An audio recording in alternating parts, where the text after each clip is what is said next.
Hello and welcome to the Fresh Air Sci-Fi Show. I'm Joe. I'm Dave. And I'm Luke. And I actually haven't put Luke's name in yet, so I do apologise for that. Luke, it's been a while since we've seen you. How have you been, buddy? Yeah, not too bad. Just busy with work. It's taken up my life. But yeah. Damn work.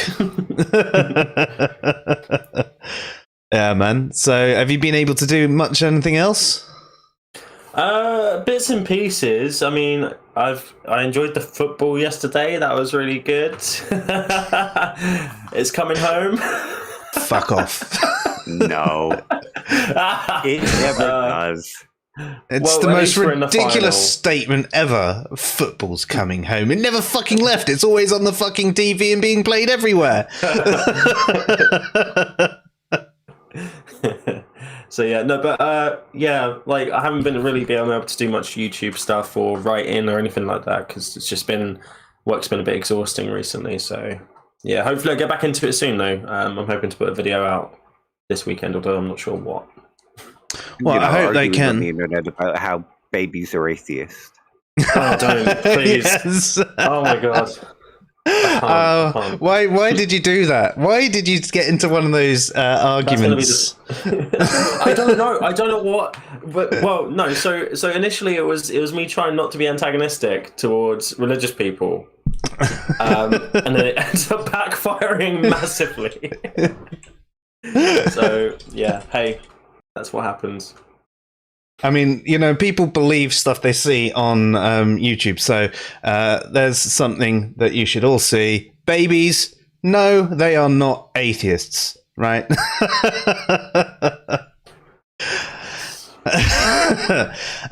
And if you really want to get into that discussion, I'd have to refer you to a number of different articles and get you to think about it a little bit more, because it's an exhausting question. No, not the Twitter feed, because you've just got people herpaderping. We are all atheists, right? And we're not going on that sole stupid atheism is the default position line. It's terrible. Why do people do it? It's the null hypothesis. Oh no! So that needs clearing up massively, and I'm requesting that we do a stream at some point about that so that we can clear that up for everyone. Because not necessarily today, obviously, though. It'd be good to go into the null hypothesis and actually do an example of what the null hypothesis is in different experiments, so we can actually get a better understanding of that. And I know you said you were free next Thursday, so are you still free next Thursday?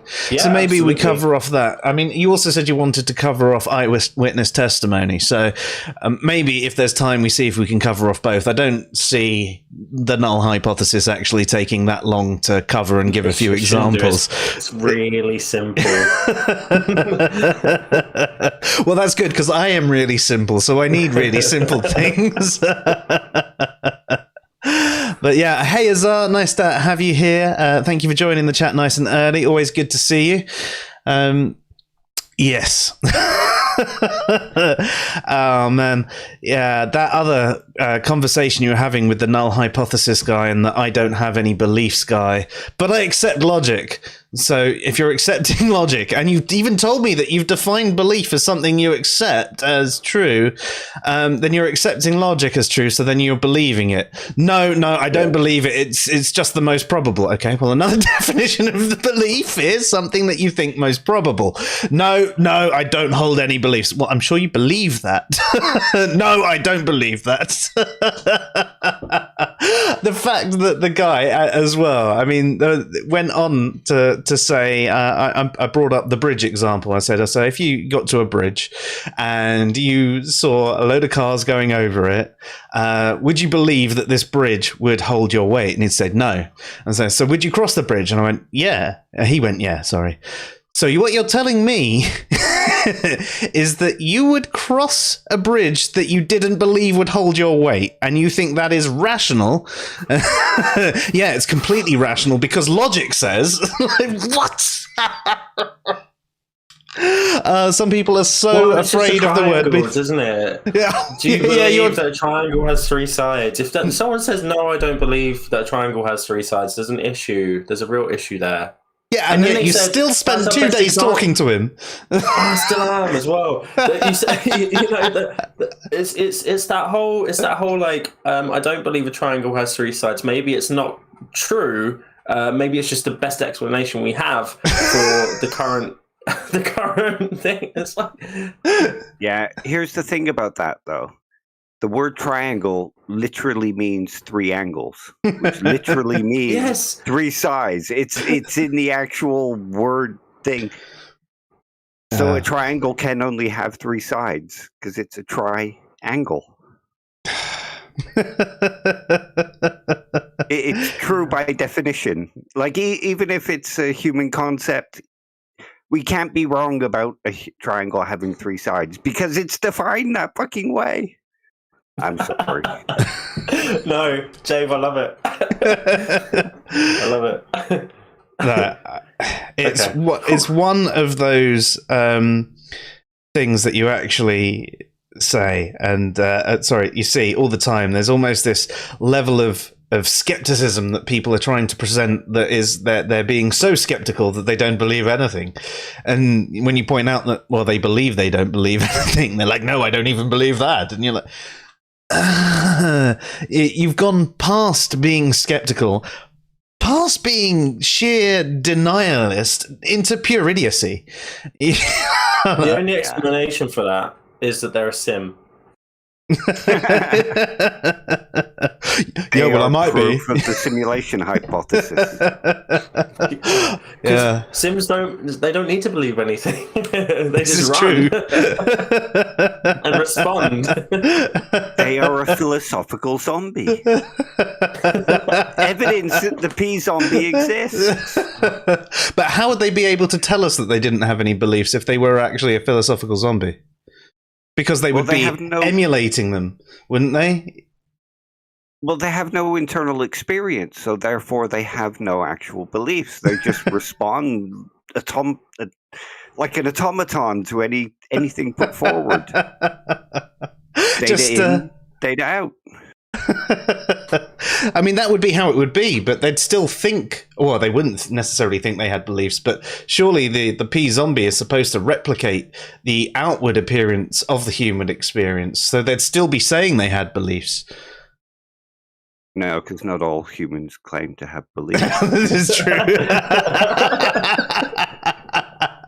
it's just not that advanced yet, Joe. maybe the AI hasn't reached that level yet where it can replicate us properly.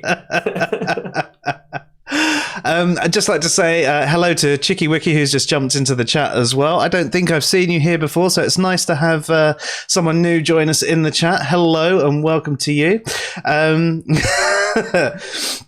So I was actually, earlier on today, I was sat watching Atypical with the wife, and I started thinking about my funeral, as you do. And I decided that at my funeral, I wanted the video of me telling the black and white night joke playing on the screen, so that people could just think, "Fuck off, you cunt," one last time about me. And oddly, I actually felt really moved by that, and picturing this thing of all these people being angry at me at my funeral actually got me like starting to well up. Now, thank you for subscribing, Chicky Wiki. Now, I wouldn't usually share a story like that. I have loads of random thoughts go on in my head all the time as I assume other people do. Maybe they don't. Maybe I'm just insane. It could be the case. But because it sort of somewhat segues into tonight's stream, I thought I'd share that one with you. So if you hadn't guessed, tonight's stream is about emotion.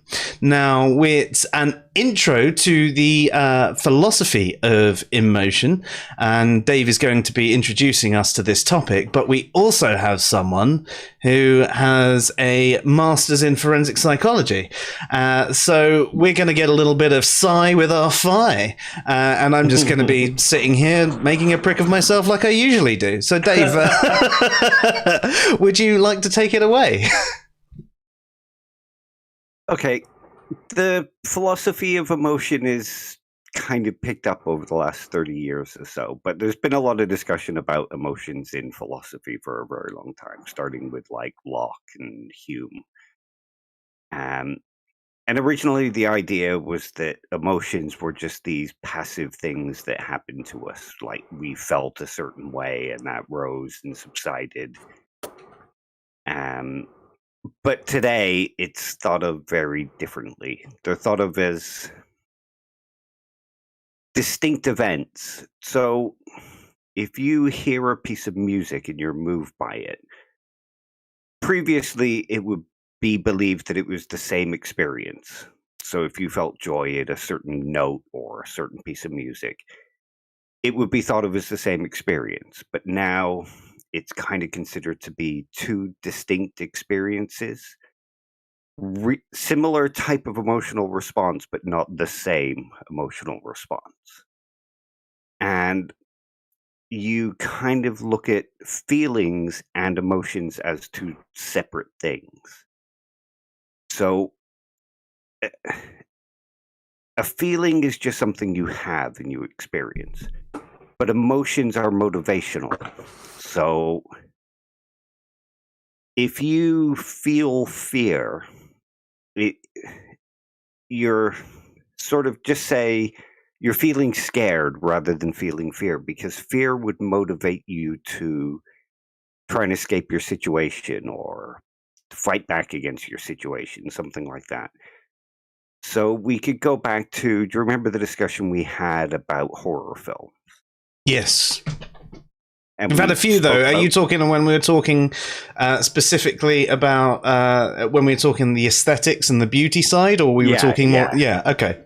Yeah, the aesthetics and the horror of it all discussion that we had. Mm-hmm. Is it rational to feel scared at a movie, or, you know? Yeah. Especially when we know it's not actually real, but it can bring out these responses in us. Yeah, that's it. So one of the things that was discussed, and this is discussed by somebody like Kendall Walton, when you're watching a horror film, you're not actually feeling the emotion of fear. Mm-hmm. Or, you know, you don't actually have the emotion of fear because it's not motivating you to move. It's not motivating you to call the cops on the killer who's about to stab the co-ed. You might feel some kind of tension or some kind of scared feeling based on your engagement with the film, but you're not actually feeling an emotion. You're feeling what could be considered a quasi-emotion. So Yeah, Emotions so are in that regard, just to focus on that little bit, just so I can dumb it down for myself. Because you have the feeling that you would attribute to fear, but you're not actually going into the fear response. You're not actually going into fight or flight. You just feel like you could. You're saying it's not exactly the same thing as the emotion of fear. It's the feeling of fear that isn't It's the quite feeling, yeah. Yeah, okay. Yeah. It's one part of the component of the emotion. Yeah. It, like a long time ago, it might be considered that the feeling itself is the emotion. But now... Oh, hang on. Sorry. I thought I heard a knock at the door. That's right. Yeah. The ghost. Don't say that, because I had a weird experience yesterday. Yeah. I'd fallen asleep on the couch. Well, I fell asleep on the couch, and it felt like somebody was tapping me on the back to wake me up. So I thought it was Emma home from lunch. When I woke up, there was just nobody there. Yeah. And all houses in Wales are old, so, there's probably loads of people who died in them. Yeah, that wouldn't surprise me. Probably killed by the English. We are bastards. Yeah. Which is why football's not coming home. I'll drink to that. Yeah, so now we consider emotions to have more than just the feeling content. We would think of them as being directed towards something, so they have like an intentionality to them. So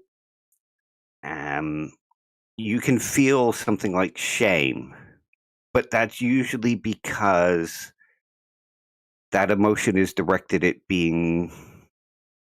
wanting to be accepted by the group and not to feel like an outcast or something similar to that. Yeah. Mm-hmm. And there's, I think it's William James, who originally came up with the idea that there was like physiological responses to emotions. So if you just feel a little bit afraid, that's different to a feeling of fear, which might bring with it sweaty palms, nervousness, shaking. Well, in that regard, the emotion is...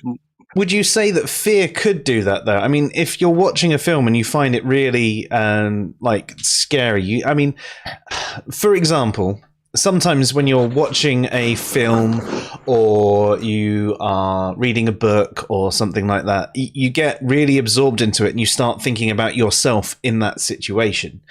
And obviously you realize you're not in that situation. Has my mic gone? No.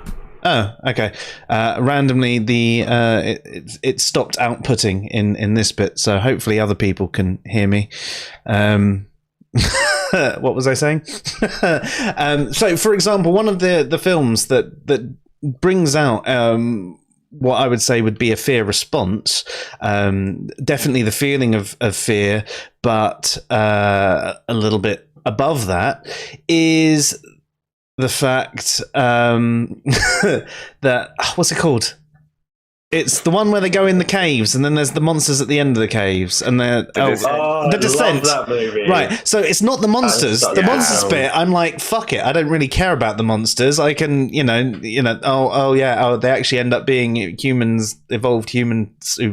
Blah de blah. It's the bit where they're going down, and all the walls are closing in, and they're getting trapped, and it's like they get suffocated. Essentially, I mean, they don't get suffocated, but it is the claustrophobia. Now, I don't actually really suffer with claustrophobia, but in that situation it brings it out in me, but oddly watching that situation brought it out in me, and I started feeling that, and I was all like, all tense and all sweaty palms, and they need to get out of this, is this what this film's about? And I had no clue that it actually ended up being a monster film at the end of it. That's the same with I think there's a film, I think it's called Creep. It's set in the subway. Jimmy. I'm not sure if it's that's not the Creep I'm talking about. It's thinking of the one on the London Yeah, that is it. And he's in there, and he actually says this bit, Jimmy, because he was eating someone, and he was trying to get. But yeah, it was in the London Underground, and they actually filmed it. It was the Jimmy. That film is great for about half of it, where you don't know what it is and you don't see it and stuff, and as soon as it comes out, and it's all like you see exactly what it is, I'm like, oh, it completely blew my immersion because I was just like, that's silly. That's so silly. It's almost a relief, isn't it? Though it's almost a relief. You're like, oh, okay, yeah, okay, we're going down this route. I can handle this, but the actual trapped feeling. Oh, yeah, exactly. Yeah. So, sorry, carry on, Dave. I think you're in the middle of something. Oh no, I was going to say about 127 hours. I get this same feeling in the scene where he's cutting his arm off and he hits a nerve, and it's like. They play a specific sound and they do like this screen thing where it's like, and it just makes me cringe really badly. It's like, oh, it goes right up my spine, and it's like a physical reaction. Like I physically react to it. It's awful. I hate that. I hate that scene, but it's great. But it's awful. I've not seen it actually. It's not a horror film, but it is very kind of like, you know, you are just like, what is happening? Yeah, it's really like just tense the whole way through. By the way, Manny is commenting on how busy you've been on Twitter this week. Don't shame me, Manny. Don't shame me.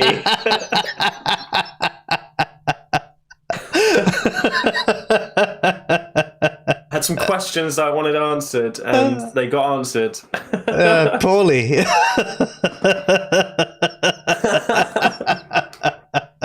Oh, God. Hey, but loads of people also were on my side, so that's good. Yeah. Yeah. So, I mean, confirmation bias, you know, we all agreed with you, so exactly. That's all you need. I must be right.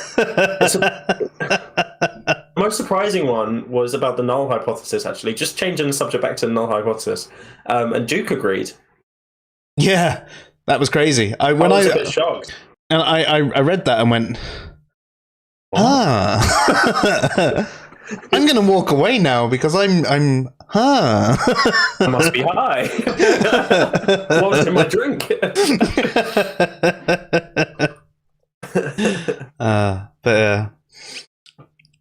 So anyways, so Dave, we're basically at the point where you're saying, you know, an emotion is a bit more than a feeling.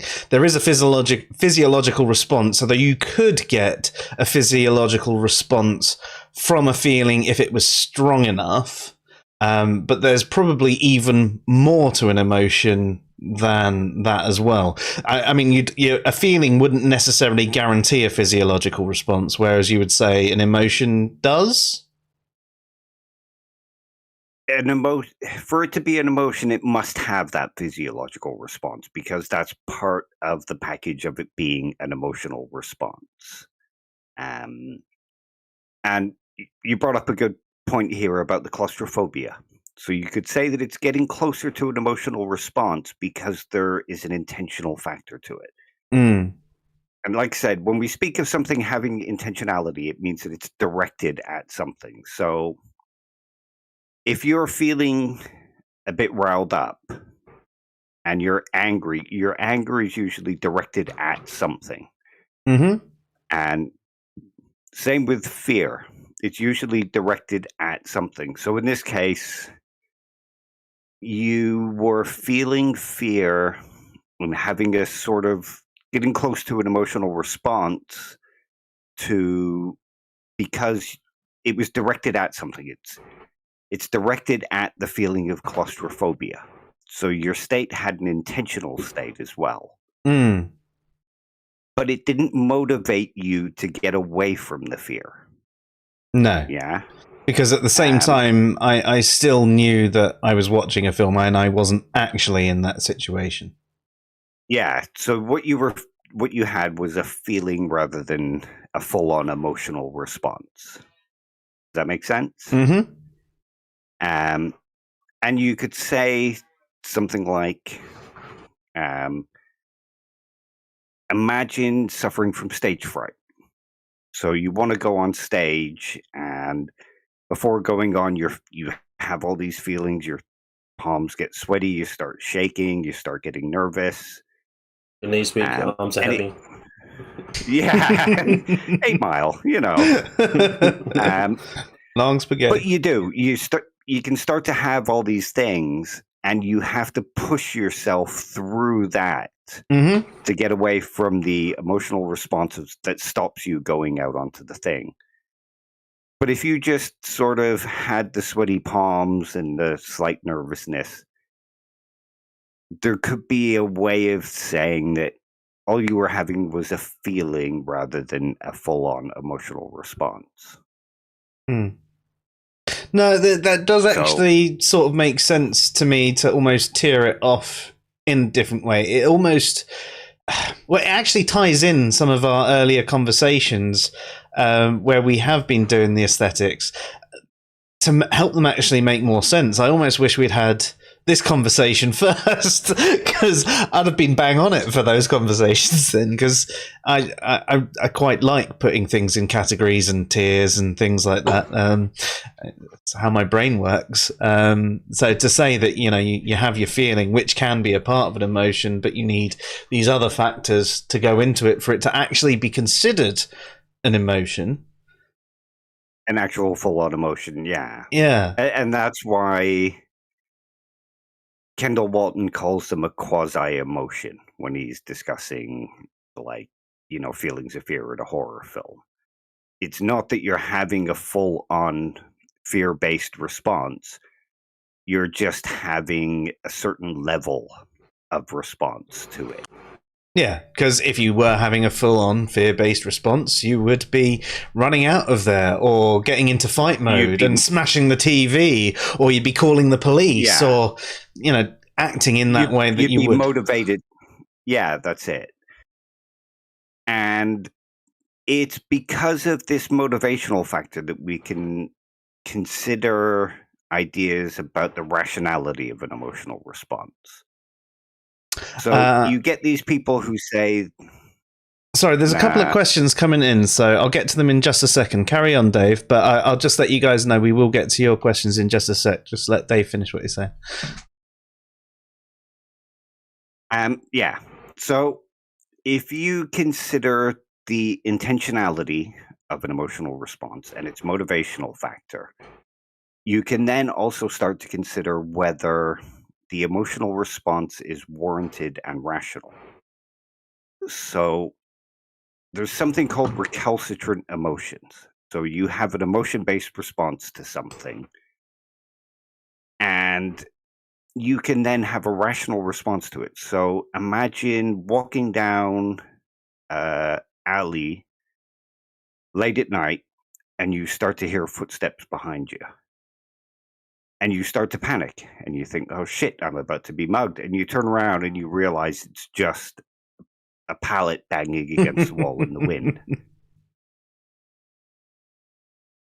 Once you know that, it then becomes irrational to worry that you're about to be mugged because you know what's causing the sound. Yeah. Now, there's something called a recalcitrant emotion, where the emotional response remains after you've figured out what is causing it. And it's a sort of irrational remaining. So if you still thought, shit, I'm about to be mugged after finding out it's the pallet, you have what's known as a recalcitrant emotion. And I assume that this isn't talking to the emotion winding down, because your emotions don't go from there to oh no, I don't feel that anymore. They tend to wind down. They don't, you've still got that panic response, and it's not talking about the winding down bit being the recalcitrant emotion. It's talking about the emotion still being somewhere, maybe still not quite as high, but still being up there. That actually kind of makes sense with some kind of theory around kind of how we react. It's called an escalation curve. So it's how we react in a crisis. And essentially, we have a baseline level of emotion. So we're at our baseline most of the time. It's usually our level, and that differs between different people. And we end up having what's called a flashpoint or a trigger, which sends our emotions up. And within that period of time, it's not instant, so it will be kind of building and building and building. We'll be able to potentially put in something that could bring it back down. Yeah, so it might be that our emotions are building, and then we go, okay, I need to get my kind of comfort blanket or something like that, whatever you have, right? And obviously, in a situation where you're in the middle of an alleyway, it goes straight up. It is almost instant because you need to have that fear response, right? Yeah. You end up reaching a crisis point where your emotions are out of your control. Essentially, you're acting on impulse. Yeah, so you're reacting to your environment to make sure that you stay safe, essentially, and that can be irrational in its nature, because you're kind of like maybe the stimulus actually wasn't what. So it'd be like in the case of the alleyway, it would be you running away, even though you saw that it was a pallet, and you're still running. Yeah. Then what happens is it comes back down. It doesn't come back down fully. It kind of stays at a level. There's like almost like a second baseline there where it fluctuates for a little bit, and then eventually there's a point where it starts to recede. And then what happens is you go down below your baseline, because you've obviously exerted yourself, and your emotion, you're kind of like some of the chemicals that are reacting within your body at that time are spent. So you end up in like a kind of like a depressive state. And if you've hurt someone or something like that as well by accident, maybe you reacted to someone and you punched them in the face or something like that, you end up feeling lots of guilt and stuff like that, even if it's fine, they've resolved it or whatever. And then you eventually come back up to your baseline. You mean you're not supposed to feel euphoria in that situation? so that works with that. So you're constantly, there's a point where you're constantly up and down, and you could go back into crisis at that point. Yeah. Quite easily. So it's almost like it goes up and then like spikes, comes back down to a level, goes along that level for a bit, and then recedes, or goes back into crisis depending on what's happening around you. Mm. Yeah. So that's a good explanation for why recalcitrant emotions can remain. Because you're sort of kept in that place. What if you're wrong? You still might need to respond quickly, what have you. But if you turn around and find out it's a pallet, you might still be in that alert state, but you could say it's irrational to still sit there and think, shit, that pallet's about to mug me. It's a person running up behind me and gonna mug me. And it's because the intentionality should have shifted from your fear that you're about to be mugged to the realization that what that emotion was directed at is actually just a random noise, and you have nothing to be fear. And that's why we can speak about sort of rational and irrational emotions. I know that a lot of people like to think, well, emotions are just irrational things, but they can have a rationality to them. Although, would you say that there's almost is it a post hoc rationality though with emotions?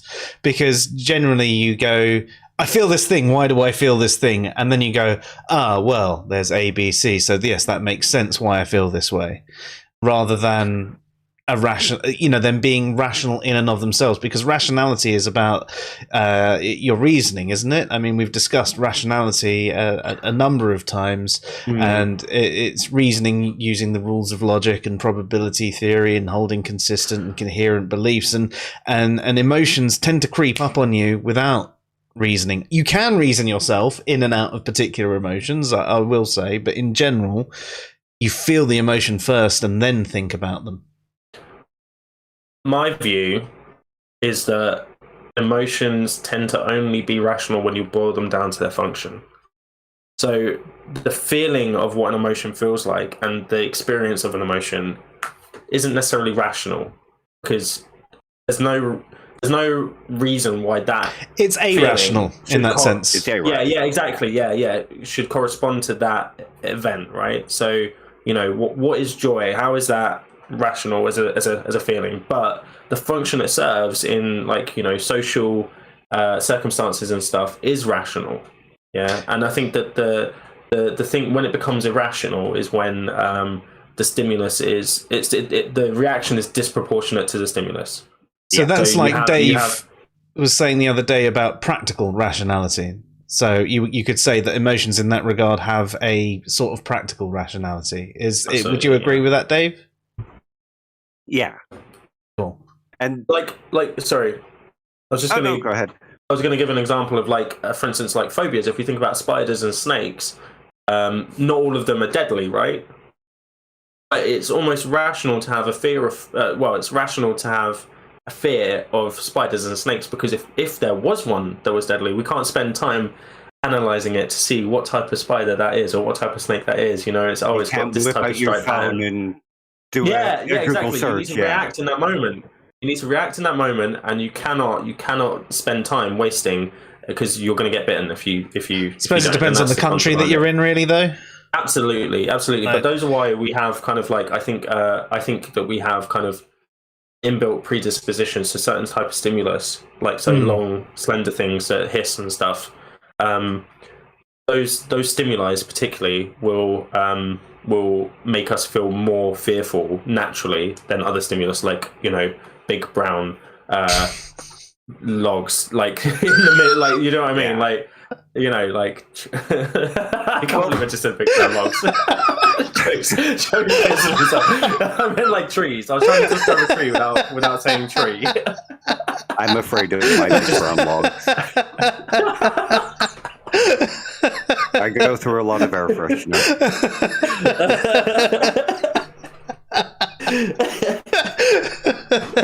Story.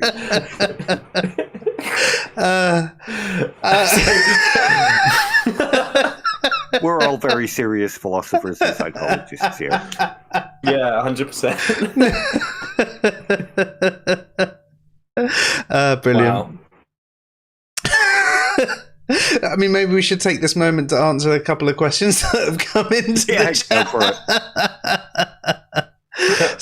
So, first one we've got from B Brown, someone I chat to on Twitter occasionally, actually. Decent person. Nice to have you here on the stream with us. Oh yeah. B Brown. So, in fight or flight, does a sociopath need or have to decide whether to run or not?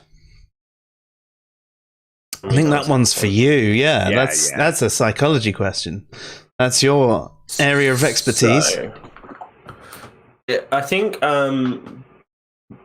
something that happens with people who tend to have like psychopathic or sociopathic, it doesn't really matter which term you're using, it's the same thing essentially, tendencies, they have a lower emotional threshold.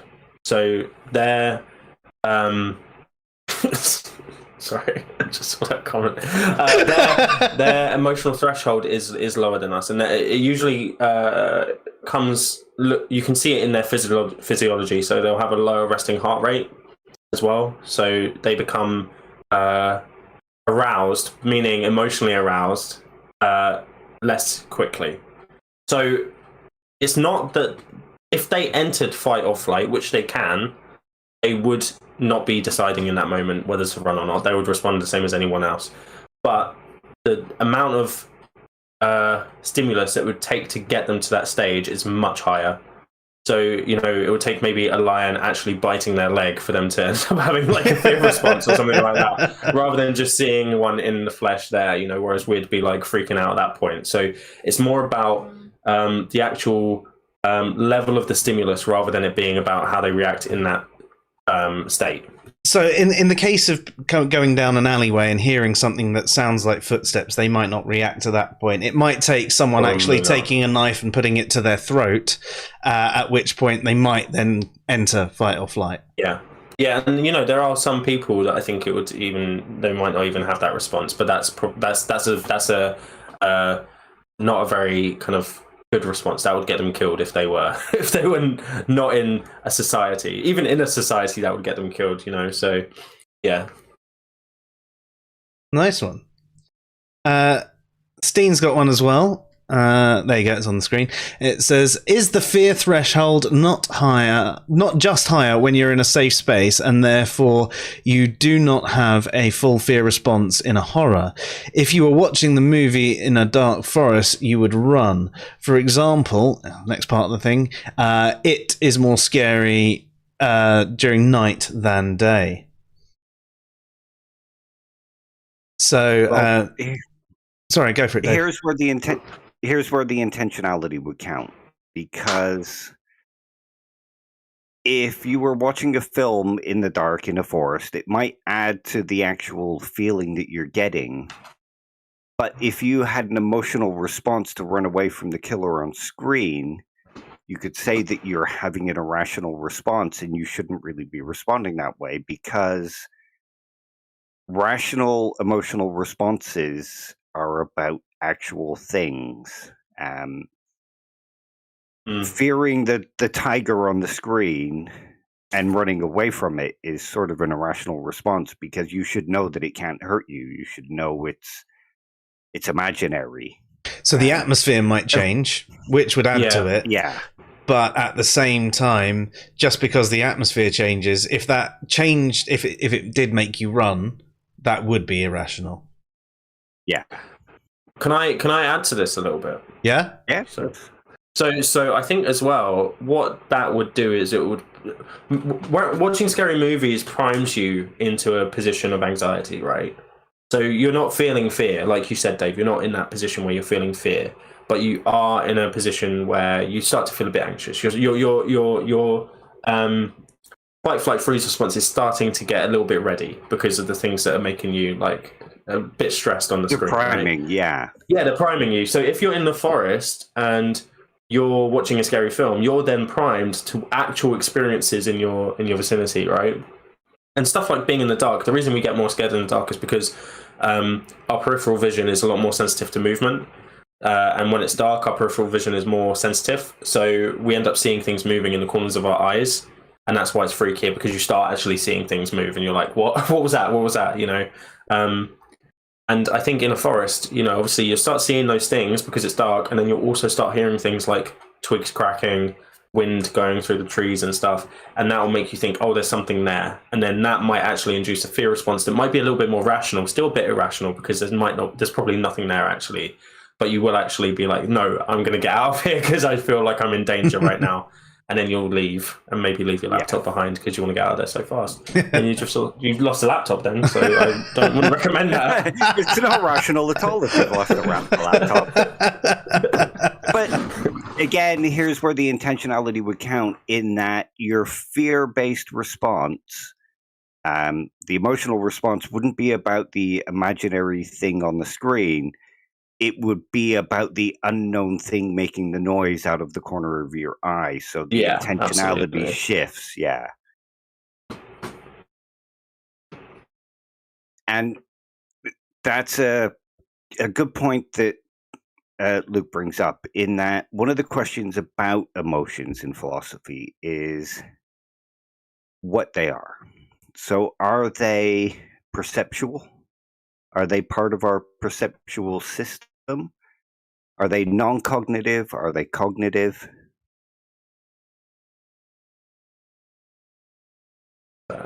Is that a question? Yeah. I was hoping you were going to give us the answer there, Dave, because I don't know. Well, that's the thing. It's not actually sorted out yet as to whether they are, but I think that they are actually part of our perceptual system, because you can have emotions that begin in the subconscious. So they're sort of reflexive, and it's a sort of priming thing, like Luke was just saying about being in a film, and, you know, the darkness and all that sort of starts raising the levels.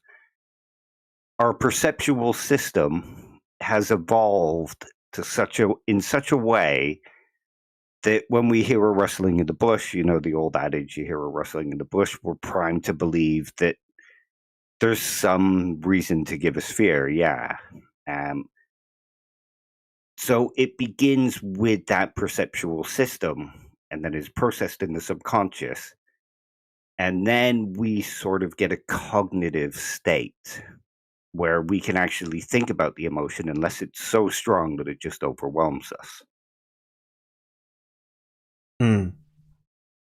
I think I agree with that, actually. I think that it is more perceptual than it is cognitive. I think that most emotions are out of our conscious control. Mm-hmm. The only time I think they are in our conscious control is when we choose to remember specific events in order to induce a certain emotion. And even then, the emotion itself is not in our control. We are inducing it through a recollection of an experience. Yeah, and like you can choose to play the same thing over and over and over and over and over in your mind. And sometimes I know you feel like you're locked into doing that, but there are times when you make yourself more pissed off about the thing by thinking about the thing that happened, or more upset about the thing than by thinking about that thing over and over and over again. And that's what I was talking about earlier, how you can you can reason yourself into feeling a certain way. You can reason yourself out of feeling a certain way. It's an up and down generally when you're reasoning, rather than an event causing a sort of emotion. But I mean, I do think that there is, it's like I was saying about emotions earlier, or at least the feeling part of the emotion, that the feeling part hits you first, and you might rationalize that after the fact. There are times, emotions tend to hit you first. Yeah. They are a response to something. Yeah, and they can... Another one of the questions that's sort of asked, and one of the points brought up, is whether there is a certain level of knowledge that we can gain from our emotional responses or our feelings. So if you're in an alley, let's go back to the alley example. If you're in an alley and you hear what are footsteps behind you, we can use that to say, okay, we should be on alert. This should raise our levels. This should. And like Luke said, those who it doesn't happen to, who live in a society where they could get mugged or stabbed, would not do well to ignore those sensations. Yeah. Absolutely. So there is knowledge that can be gained from emotions as well. Though it would obviously be a different kind of knowledge. It'd be a more kind of practical knowledge than something like propositional knowledge. Right, okay. I need a few seconds to think about this. So, and whilst I do that, I may just happen to get another drink. So I'm going to quickly put things in Be Right Back and be back in about a minute. And just before we leave, just hello to Philip and Chesh, who recently joined the stream. I do apologise that you're joining just as the second I need to nip off and grab a new drink. Bad form on my part. Yes, I am. He's going for a wank. Yeah, yes. Well, yes, there's that. And that's how you know I'll be very quick. Catch you in a sec. Are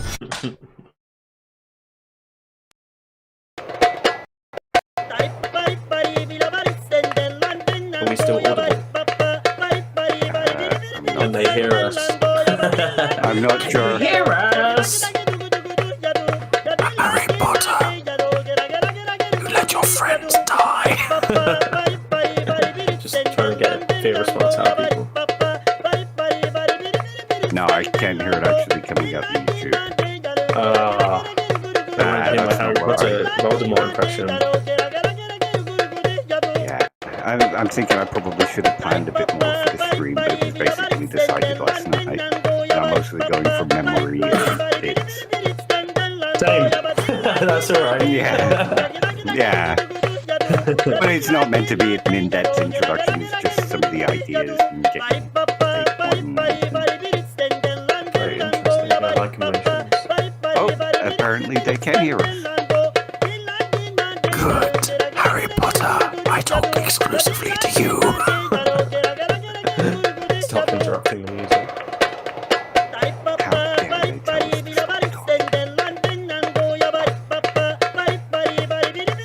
Tell them to stop talking. Yeah, Wait, I have a spanner. I can tell them to stop talking. You have a spanner. I am a spanner.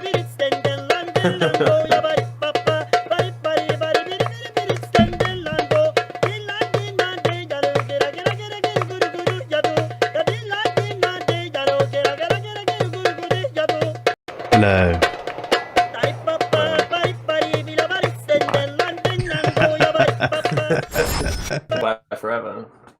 We're back in the room, I think. Although it seems that the cameras have decided. And they're back as well. That was a bit of lag. Yeah, I see. Yeah. Did it all go completely blank on the output as well? No, it just froze. No, it just froze. Yeah. Okay. Well, we're back. I do apologise. You know what happens. Calls of natures. Fresh.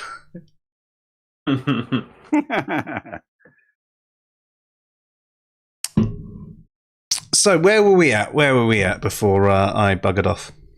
I honestly don't remember.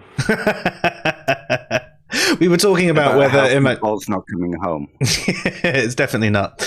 We were talking about Where's Wales? Where's Wales, Dave? To the left. It's to the west. Yeah.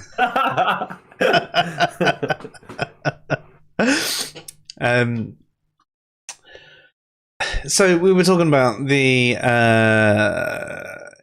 emotion, whether it was cognitive or not, or whether it was perceptive, and as we were saying, it's usually something that the emotion comes first usually, and you might rationalize it afterwards, but you get this. It's a response.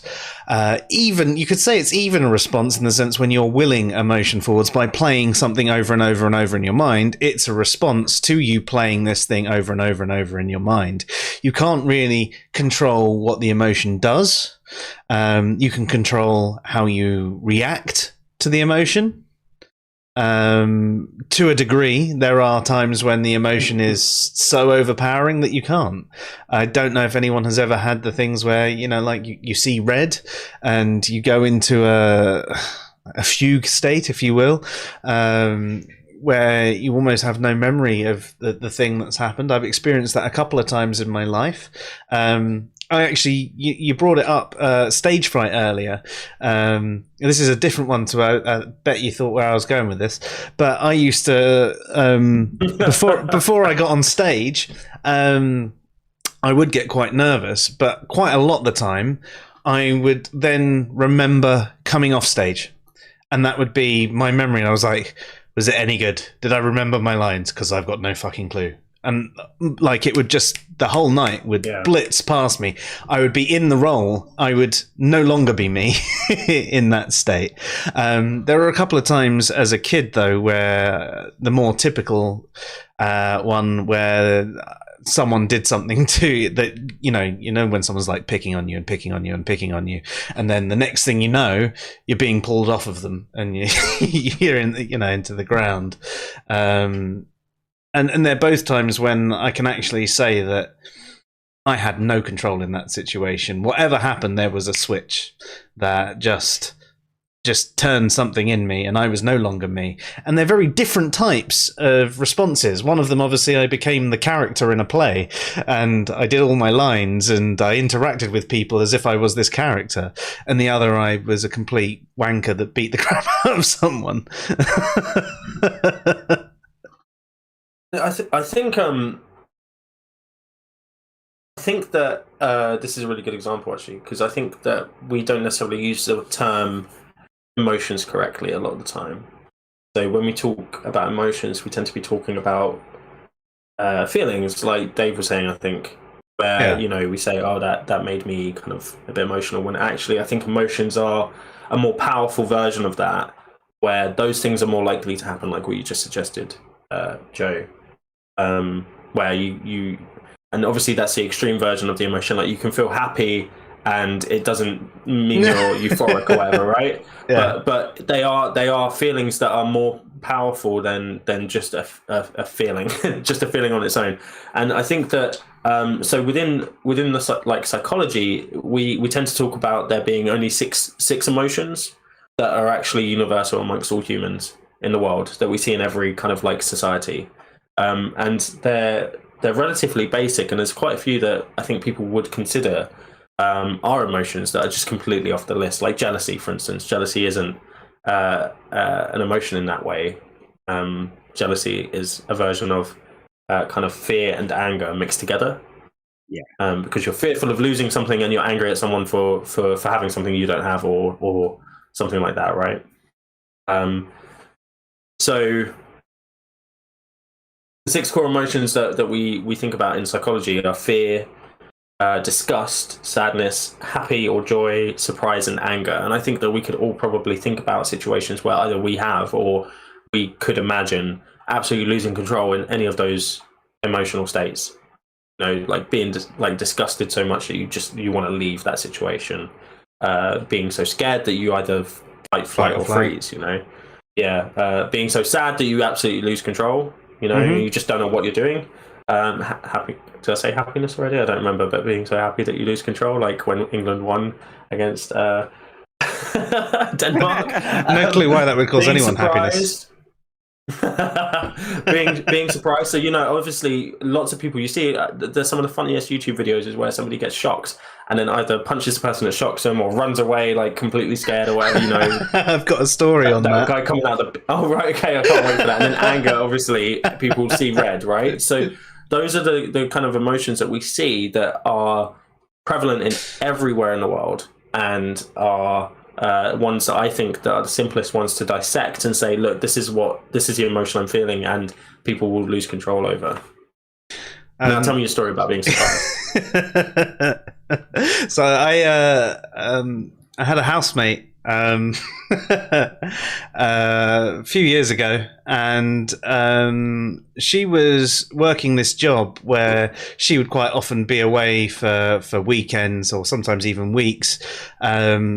I don't really know why. She was only at this job for a month or two, but anyway, she went away for this weekend, and I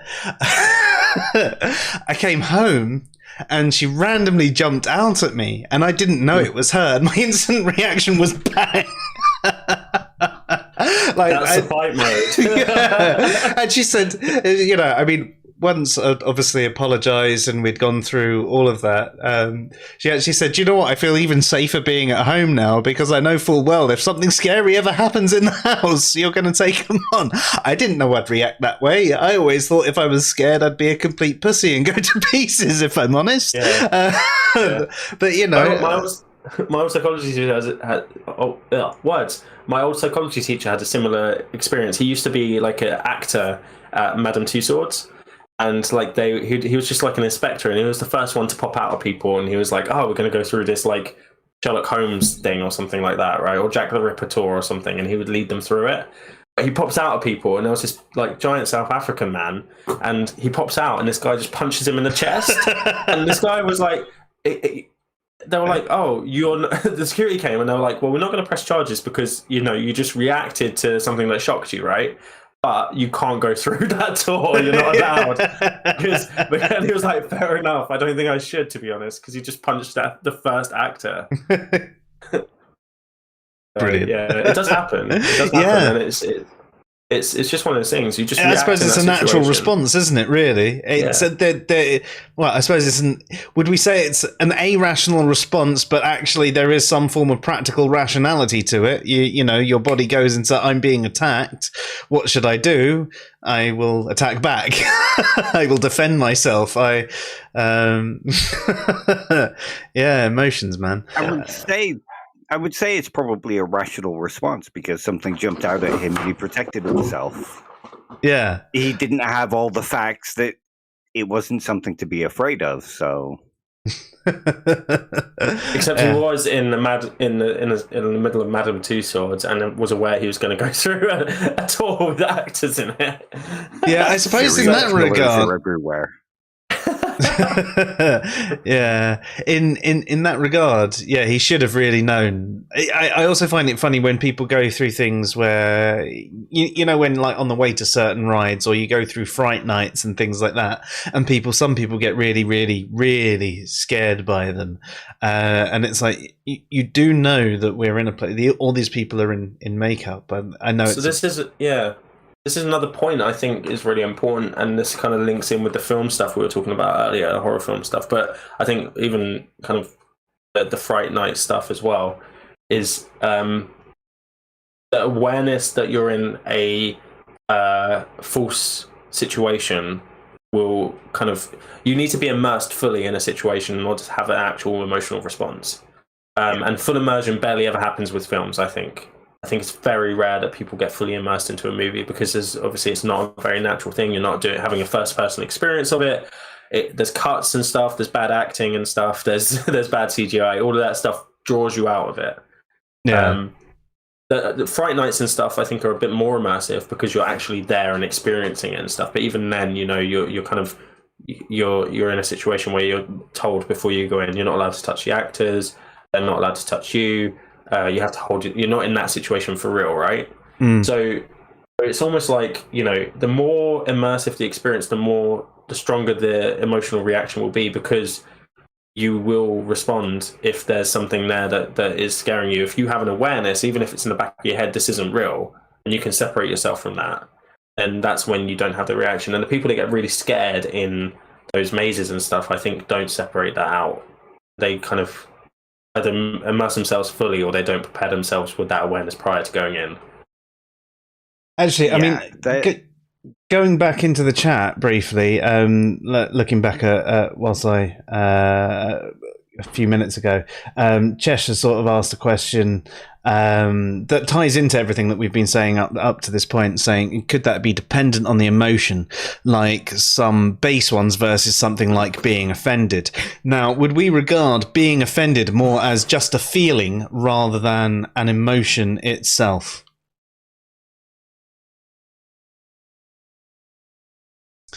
I would say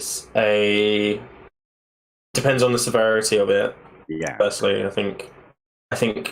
Would you tie being offended back to a base emotion like disgust?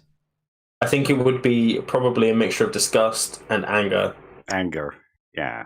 And maybe surprise as well, because I think some people who react to people getting offended, people that react offendedly. I feel like some people tend to react to people who they don't expect that kind of sentiment from. So if I can't remember his name, that guy from Lewis who is an absolute idiot. If he says something that's offensive, I kind of expect it from him. I'm like, well, he's just an idiot, right?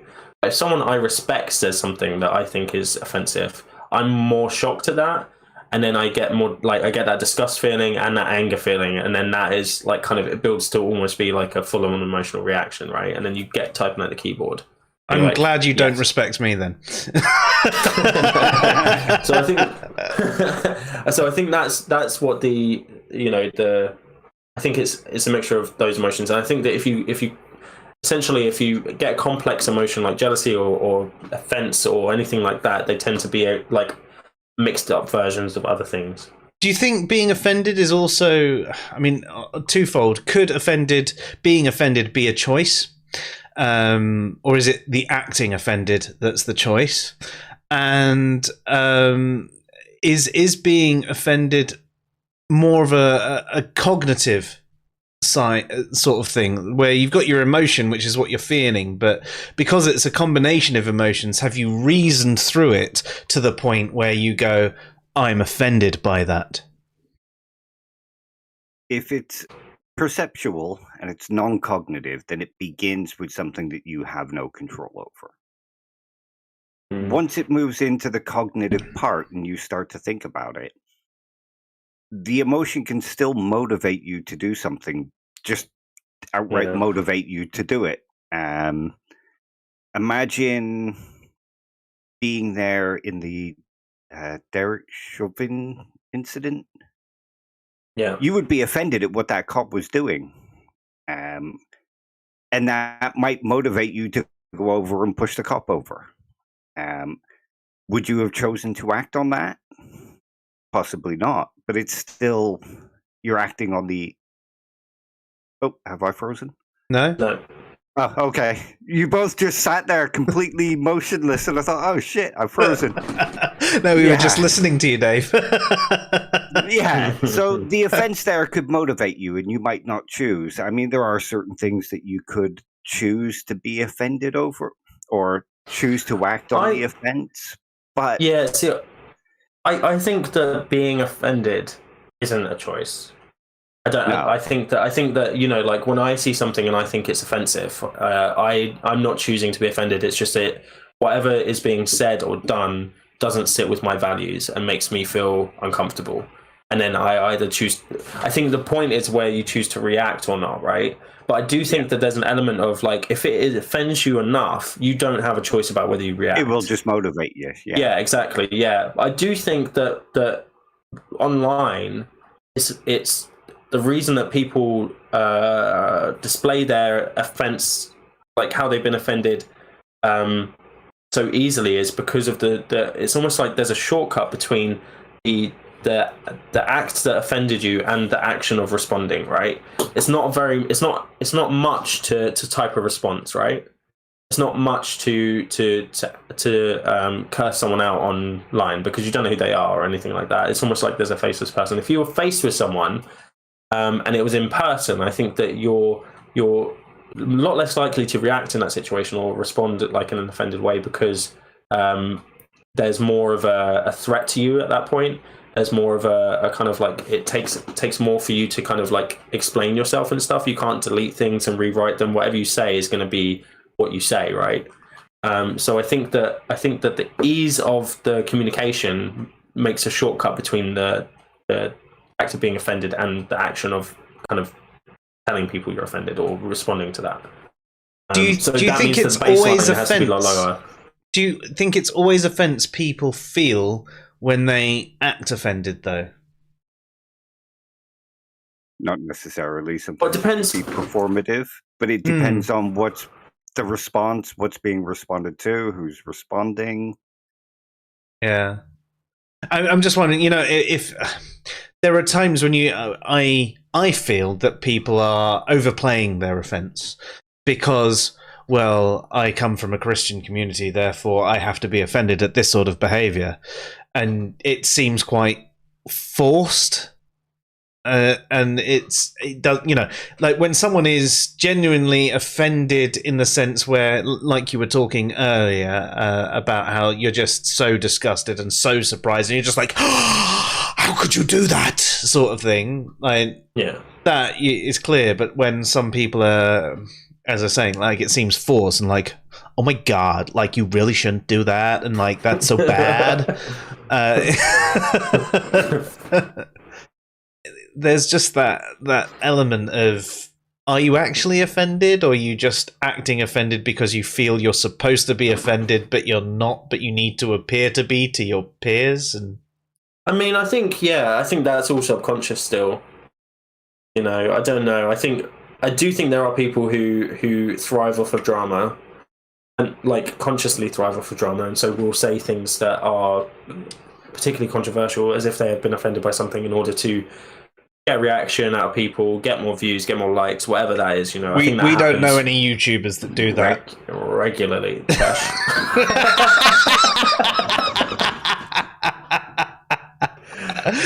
just so everyone knows, I don't actually think Cheshire does that.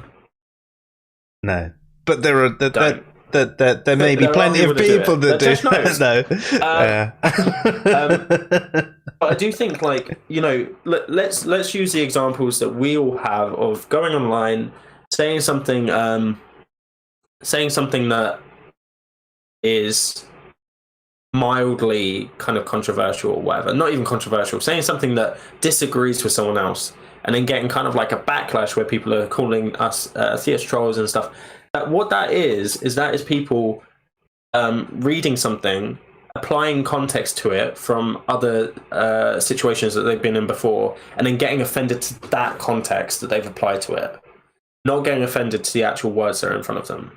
Yeah, so I think a lot of the time it's not actually the situation you're in that is making you feel offended. It's your past experience of actually offending situations being recollected when you're reading something and then applying that context to it, applying that subtext to it, which makes it irrational because you're not actually kind of trying to listen to that individual. You're thinking about this person from like a couple of weeks ago who said something that was truly offensive to you, and then you're saying, well, this person must think the same thing because they've said this word which means this or this. Or this person says that atheism isn't what I think atheism is, and that Christian said that, and that must mean that this person is a Christian, really, you know. So they start to sense make, and they don't try and elaborate on it because they've already established a conversation in their head. They've already had it. Is that why you would quite often find people who are very, very strong in the opinion that atheism is just a lack of belief in gods, which we've discussed a number of times. Atheism's polysemous. There is a number of different definitions, and people define it differently. And whatever. We have our preferred ones. You have your preferred ones. It is what it is.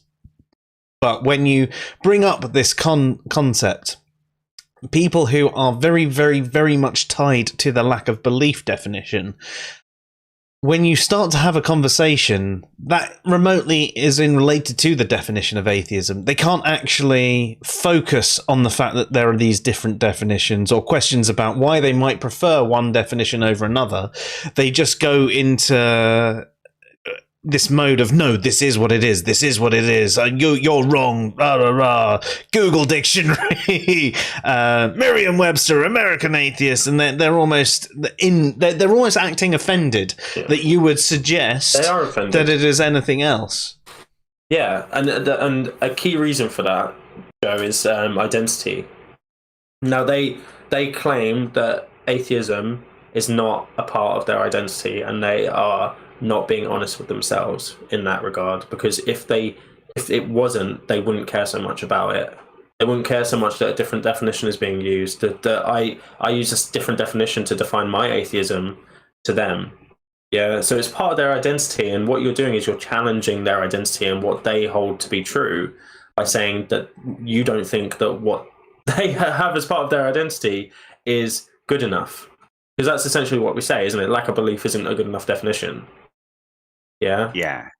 And if they hold to the idea that atheism says more about them than just lacking a belief, if you then use a definition that removes them as being identified as atheist, you're not just removing the lack of belief, you're removing all of the things that they attach to it, like, I'm atheist, therefore I'm rational. I'm atheist, therefore I'm a skeptic.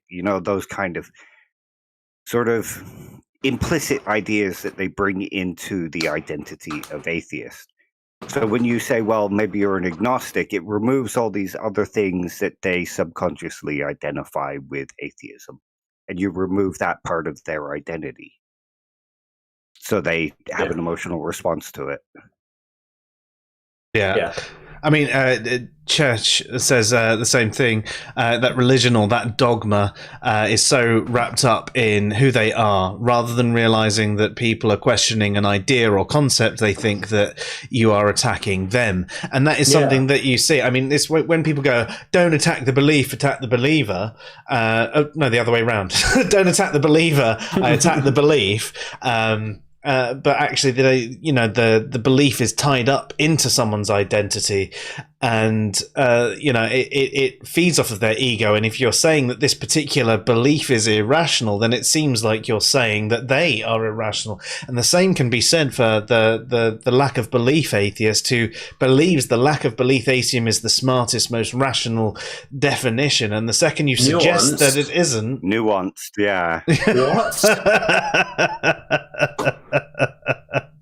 And it comes back to, they feel like you're attacking them, the individual, and by even suggesting that there is anything different going on. I think this is the thing, and I don't want to talk about it too much because I'm still traumatized by the whole ordeal, but the babies are atheist thing, right? That got such a strong reaction from people because they need to believe that babies are atheists. Because it has to fit their and I don't say it's a worldview, but it has to fit their worldview. It has to fit their perspective on the worldview that's not a worldview. and it's easier for them to think about atheism. Like someone was saying, that it's a political tool, it's rhetoric, right? And I agree with that. It is rhetoric. Saying a baby's atheist is rhetoric, right? And they were saying that it helps people who transfer over, saying that I already was an atheist, therefore I can be an atheist again, right? So it has utility in that sense, right? I don't necessarily think it has that utility actually, but that's the idea. And because of that, they tie that into their identity because they're like, well, I was an atheist when I was born, so it makes it more acceptable for me to be an atheist now, considering, you know, I've gone through Christianity or whatever. And it just doesn't make sense, you know? And once you say it's silly to think that, or it's silly to say that babies are atheists, then what you end up happening is that they go, well, I think babies are atheists, so he's calling me silly. I'm not calling them silly. I'm saying that is silly. Do you know what I mean? So it's that kind of thing again. It's that same thing, and it's sometimes we have to separate ourselves out and think, especially in a discussion about something like this, we have to think, is what I'm talking about something that I am like kind of make a part of my identity? Is it that I am so kind of close to this that I can't actually see the wood for the trees? And do I need to take a step back and look at this a bit more objectively? And atheists tend to say we think objectively and we think rationally all the time, right? And then you say something like, this idea is silly, and then they go, well, you're calling me silly. And that's not what thinking rationally and thinking objectively is. You know? No. Let's talk because about the idea. We atheists are just humans as well. And do you know what? We can be wrong about this shit too. Yeah. Like triangles having 3 sides. Triangles. I believe triangles have 3 sides. But you could be wrong. It is just a human concept. So you shouldn't believe it. If you could be wrong, then don't have a belief. And then if you're right, you don't need a belief, man. Like, what?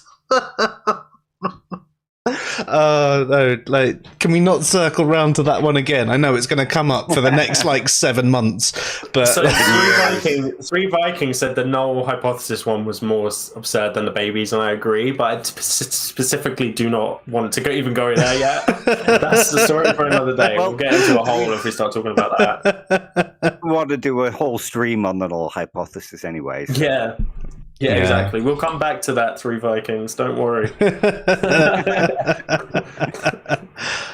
I think my chat must be running slow or something like that because I haven't seen him pop in. But hey, dude, how you doing?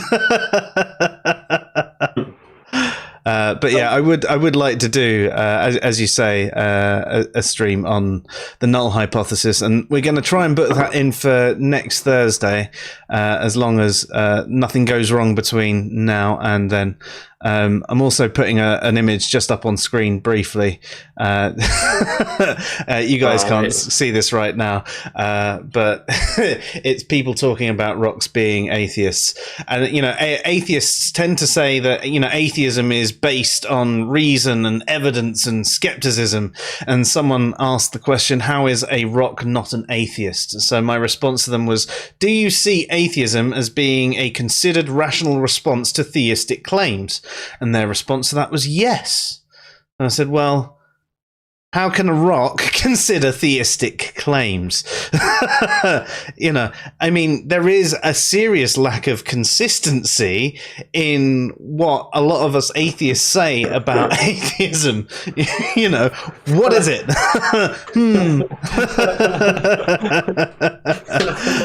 This is so silly.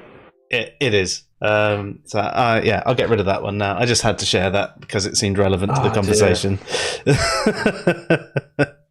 So emotions. Well, it actually kind of ties back in here. It does. Because we're talking about values, and there's also the idea that emotions are intrinsically linked to intricately linked with our value systems. And when our values are offended or crossed or sort of reinforced, that can help drive our emotional responses. Like, going back to the offended thing, if our value system is offended, that can motivate us to be offended, to be angry, to be, you know, outraged or what have you. Would we say being offended is an emotion or a feeling, though? It depends on whether it drives a motivational response. Right. Yeah. If you just feel a bit, then it's just a feeling. If it drives you to get up and protest because Black Lives Matter, then you're offended. You're having an emotional response. Yeah, and I think that like I said earlier, it's easier to respond like on a computer than it is to respond like by going out and protesting and stuff. But I think that it's not necessarily an emotion at the point that people respond in that situation, because it's an easy response to do. It's almost like settling that feeling rather than being driven by an emotion, which I think would lead to a bigger response, it's a bit like when you're watching a horror film and you jump but you don't run, kind of thing. You know, that response is easy to do in that moment, but you don't feel motivated to kind of leave the situation and run away from the monster on the screen. Whereas, like, you know, when you're offended to something on the screen, it's you having like a small impulse to respond to it, but actually it's not a full-on emotional response, because you can probably just go away and make a cup of tea and you'll be fine and you'll forget about it in a bit. Could we say the same thing? Unless you keep going. Like me.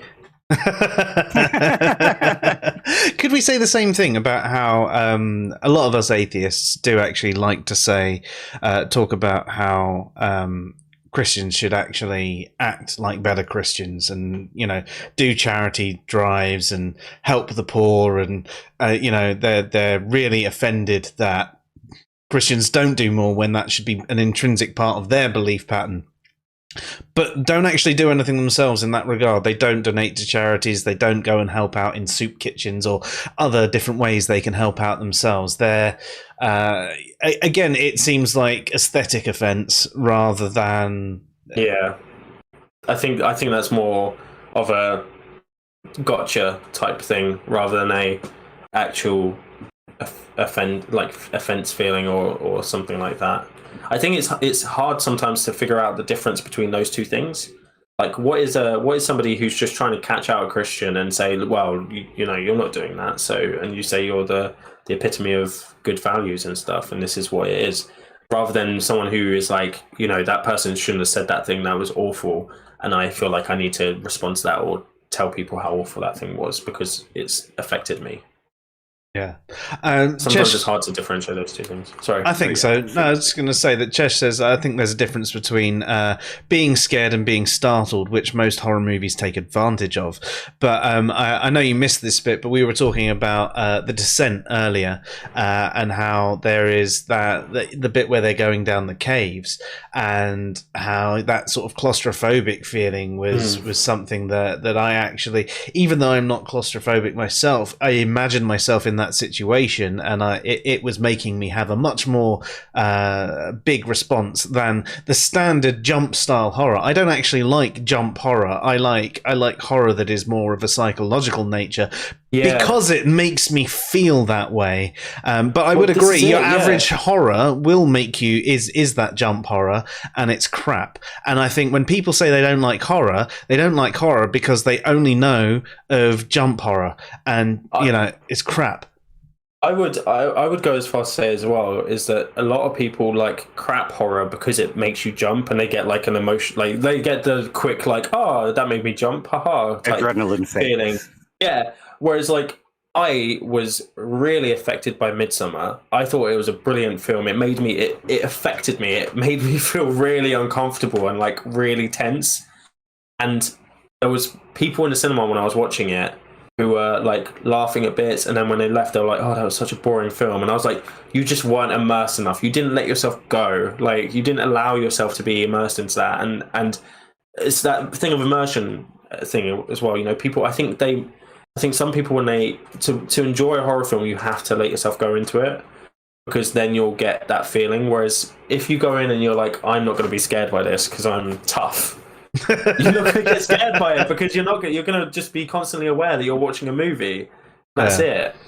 And I think that's the issue is that, would we say that was irrational, actually going into a movie to say, I'm not going to let this affect me? Because part of going into a movie is to have that experience. It's the same with reading a book. The point of reading a book is to get absorbed by the story and to feel the things that the story is doing. And yes, it is kind of, in a way, irrational to have feelings about something that you know are not true, but you don't react in the way that you would if that situation was true. You don't go and call the police, etc. etc. But or run away. Can you imagine reading a book and then suddenly running down the street, throwing it, pelting it? No. I mean, brilliant. If I ever read a book that does that, I'm definitely sharing it with you guys. I mean, maybe we should just read it out online and see what happens. But actually, if you're approaching these mediums with well, I'm not going to let them affect me. I'm too cool to be upset by this, to feel anything from this. I'm not going to take anything from them. Surely you're missing out on the enjoyment of the medium, and therefore it's actually more irrational to not let yourself feel these things. And you actually learn something about yourself when you allow yourself to be immersed by things, not even just horror films, but any kind of movies that are not just made purely for entertainment, which I think a lot of people try and avoid those films. They're like, oh, it's boring or whatever. But the films that actually try and affect you, well, not try, but the films, a lot of them do try. Some of them fail in it, but the films that actually have the quality and try and affect you are some of the films where you'll learn about yourself and learn about kind of how you feel about things the most. It's an art form, and I think this is something I've kind of thought about myself more recently, is how because I think I'm like a lot of, well, I certainly used to be like a lot of atheists where I'm like, oh, art, what's the point, right? It's just entertainment and that's it. And what can I learn from art and stuff? And I'm starting to, over the past few years, have a bit more of a kind of like understanding of what it's trying to achieve and how it can tell you things that nothing in science or even philosophy can tell you. It almost is a teaching moment, like in philosophy, right? Where you're like, okay, this is this story or this kind of like painting or something, and it's teaching you something, and you need to listen to it or immerse yourself in it in order to experience that. And that's tough to do if you've trained yourself to stop yourself from doing that because you're a rational person. So I'm trying. Art is underrated. Modern art is overrated. I'd have to agree with you. Isn't film modern art? True. Okay. Modern fine art is overrated.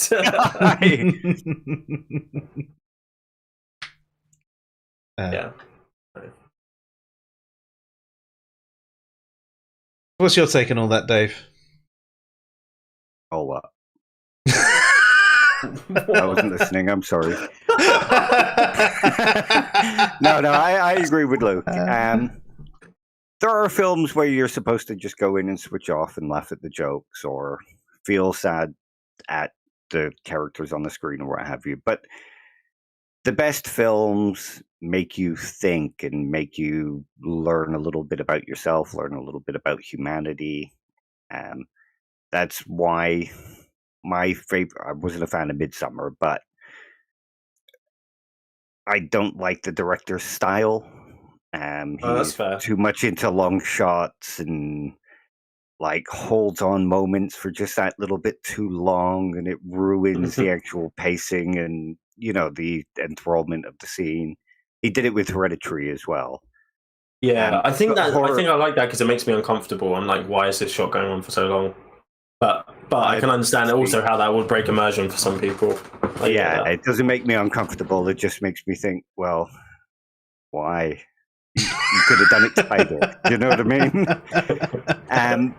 But I like horror and I like sci-fi for those very reasons. They explore what it means to be human, or what it means to be a person, what it means to be afraid. Parasite. What? I've not seen that. Do you know what? There's the last three films that you've just mentioned, I have not seen. Parasite is one of the best films ever made. Really? Yeah. Genuinely. See, now I can never watch it because you've talked it up so much that I'm just going to be disappointed. Honestly, you'll watch it and you'll think this is one of the best films. It's a film to think about forever and never to watch again because it would just fuck you up. I mean, have you ever seen the film Henry Portrait of a Serial Killer? No. I haven't seen that, no. To me, that's a horror film. And that's a film that makes you uncomfortable because it's basically a fly on the wall sort of look at serial killers and how they are and why they do what they do. Not a lot of gore in it. It uses sound. Like you might see a still shot of the aftermath of a killing, but it plays over the actual sounds of what was going on when they were being killed. And to me, that's slightly more scary. Mm. Yeah, I think like something that I think a lot of films need to do is have more mystery. Because I don't know what it is at the moment, but there's this thing that seems to be in everything at the moment where they have to explain every detail, and it's like I don't need to know every detail. That's why I think Parasite's so good, because it's some things are left unexplained. It's left I think the same thing. Think and imagine. Yeah, and the imagination. I think this is absolutely true. Imagination is scarier than anything they can actually show you on screen. They can show you something gory, and you're like, okay, that's fine. But if you imagine it in your head, what that would have looked like or what that would have been like, it's so much worse. Like if it's left to your imagination, yeah. I absolutely agree, and this sort of ties back into the discussion about emotions, in that we can say that it's not rational to have an emotional response to something that's imaginary, but we often put ourselves in imaginary situations. Like we might imagine what it's like for our parents to die. We might imagine what it's like to suffer a certain incident. And the best films make you put yourself into that situation because that drives that emotional response. Which is why I prefer the mystery, like it leaving it up to you to decide what's happening, because that triggers the or quasi-emotional response from yourself. Yeah, and I think I would agree with you there in the sense that a lot of the time it is nice to build the picture up in your head and think about it and really think about it, especially if there is a deep question there. Though there are times when a movie ends and I think, I wish they'd rounded that little bit off. Just this bit. I don't care about this picture, but they've left this little bit open, and I feel that the movie would have been more rounded off if they'd have just answered this question. Yeah. But I think I'd agree with you. The movies that do explain everything, they're either so long you're bored, or they're really basic and you're bored. Yeah. Yeah, and it's most movies. I think Christopher Nolan is actually like the king of this, because he gives you enough to understand what's going on, but doesn't give you enough that you have to make sense of everything. Like with Prestige and with Inception and Shutter Island. No, he didn't do Shutter Island, but Shutter Island's another good example. Yeah. Where they give you enough to go, okay, yeah, this, and then you have to pick up the pieces and go, okay, what do I think about what happened there? Do I think this is true, or is it this? And then you develop these kind of own feelings. And I think you've touched on something really important, Dave, about emotions, is that they have to be personal. You're not going to get emotional reactions when it hasn't been made personal to you, which is why lots of films, like this is why I think, like, and I'm going to bring it back to movies, the DC universe has absolutely failed and the Marvel universe has skyrocketed. It's because the Marvel's done a really good job of building those relationships that you have with those characters. You care about the character. And I had emotional responses in the final film, because in the final two films, because I was like, what? They've just done that? Like, how did they do that? So, and it's about it being personal and I think the reason that we have emotional reactions to our imagination is because that is personal. People underestimate our imagination. They really do, because you can have a complete emotional reaction. I mean, isn't that where God's come from? Reaction to, sorry? Isn't that where gods come from? You could have a complete emotional reaction to something that you've just thought about, a scenario you thought about, like what you said, Dave, about your parents dying or something like that. That could make you feel as sad as, well, not maybe as sad as the actual event, but certainly put you in a sad state, prime you in the same way that a movie would, right? You know it's not real, and there's that distance, but you're at the same time you're experiencing it, and it's a personal thing. And I think that that's the thing we have to remember as well, is when we're kind of talking about others' emotions. And I think we kind of sometimes we say, I don't understand why that person felt that way when I did this thing. You know, it's like, well, maybe they have an emotional reaction to a specific thing that you've done that you're not aware of because you're not them. You can't frame it in your head. Yeah. So, and I think that's, you know, where like people need to develop their empathy in that sense. Because you need to be able to go, okay, why might that thing have triggered that person, right? And I think this is why, you know, I am absolutely for trigger warnings and stuff like that. I think sometimes people do, like, some topics need to be discussed, right? And sometimes it is a bit like kind of when people are trying to shut down the conversation because it triggers people, that's not great. But I do think if you say, before you talk about it, this is going to be discussed, that's perfectly reasonable, because we don't know how. It's like it's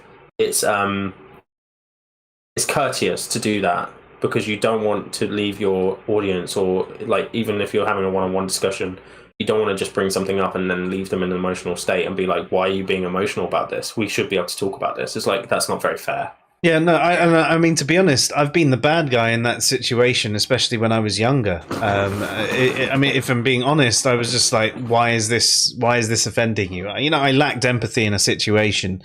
Like, why is it upsetting you? I mean, there's nothing upsetting about this. It's, you know, it was a fake situation that happened, and I showed no emotion to the people who were upset by this fake situation. But again, it's like you're saying that, you know, the lack of trigger warning, essentially, it was me not thinking that actually people perceive things differently. Some people do get emotional about different things. And when I think about there are times when I have had a reaction that other people have thought was a silly reaction. And I think that was a learning experience for me that then lent back on those experiences, went, well, I didn't get that one and they're not getting this one. So, okay. And I think we all need lessons in empathy in that way. You know, there are always going to be times when, you know, we don't understand why this particular thing is upsetting someone. But what we've got to be aware of is that it can. But like you, I agree. We shouldn't shut down conversations because it might upset someone. We can't do this thing at school because, well, there might be some people that get offended by it. Yeah. No, let's have a discussion and let's talk about it in a real way. Let's actually analyze it and let's talk about the intent of what is being said as well, and the fact that we're trying to solve a problem rather than cause a problem. We're not doing this to raise heckles. We just realize that this is a sensitive subject that will. Yeah, absolutely. Absolutely. And I think actually this ties into to Stoicism a relative amount, right? Because, you know, Stoicism is about, it's not necessarily about not having the emotional reaction, but it's about how you react to that stimulus, right? It's that, you know, if you're not in control of it, don't worry about it, essentially. Yeah. I think this is a flaw of Stoicism. I think that it kind of says that we can do that in any situation, and I don't agree with that. I think that there are situations where we just lose control, right? Yeah. But I do think I think that there are situations where people think they're not in control of their emotions when they probably could be. And they kind of switch off from the conversation and allow themselves to be like, look, you said something that upset me, and that's it. And now, you know, when they could actually be like, you know, this did cause me to have a feeling, not an emotion of upsetness. I'm going to not react to this in the way that I was initially, and I'm going to try and hear you out on what you're saying. I think people could learn that skill. I think that's fine. But I do think that I've seen people who promote stoicism say that we have absolute control over every emotional reaction we have, and I think that that's a lie. I think that some emotions are so overwhelming that they are in charge of all the motivation for your reaction. Yeah. There was one guy I saw that he was like a stoic, and they'd done some stoic research or something, and essentially what they said they found was that when people are grieving, they're not actually what did he say? They're choosing to be upset because they can do other tasks that essentially distract them from their grief whilst they're supposedly grieving. And I was like, that's bullshit. Like, what? So because they can function, like they can, make sure they have a meal or go to the shops or maybe even do their job or whatever, they're choosing to be grieving. They're choosing to be upset. Yeah, that's a tough one. I'm not sure I'd agree with that. I think that there is something to be said for experiencing grief and sometimes getting on with tasks things that you can control helps you deal with it, but it doesn't stop you from feeling that feeling completely. And there are times when it becomes so overwhelming that even though you are doing these other things, you can no longer do them. Yeah, like you have moments where you might be like distracting yourself from something, and then you'll have a sudden wave of like a memory about that. If we were talking about bereavement, that person that you've lost, and then you will not be able to complete that task. Yeah. I do not. And then I said that's not. I said that's not what we know about grief, psychologically speaking. And he said, "What did he say?" He said something like, "Well, it is because we've just shown it." And I was like, "No, that's not what I'm saying. I'm saying that your Stoic study is not in line with the up-to-date psychological research on grief."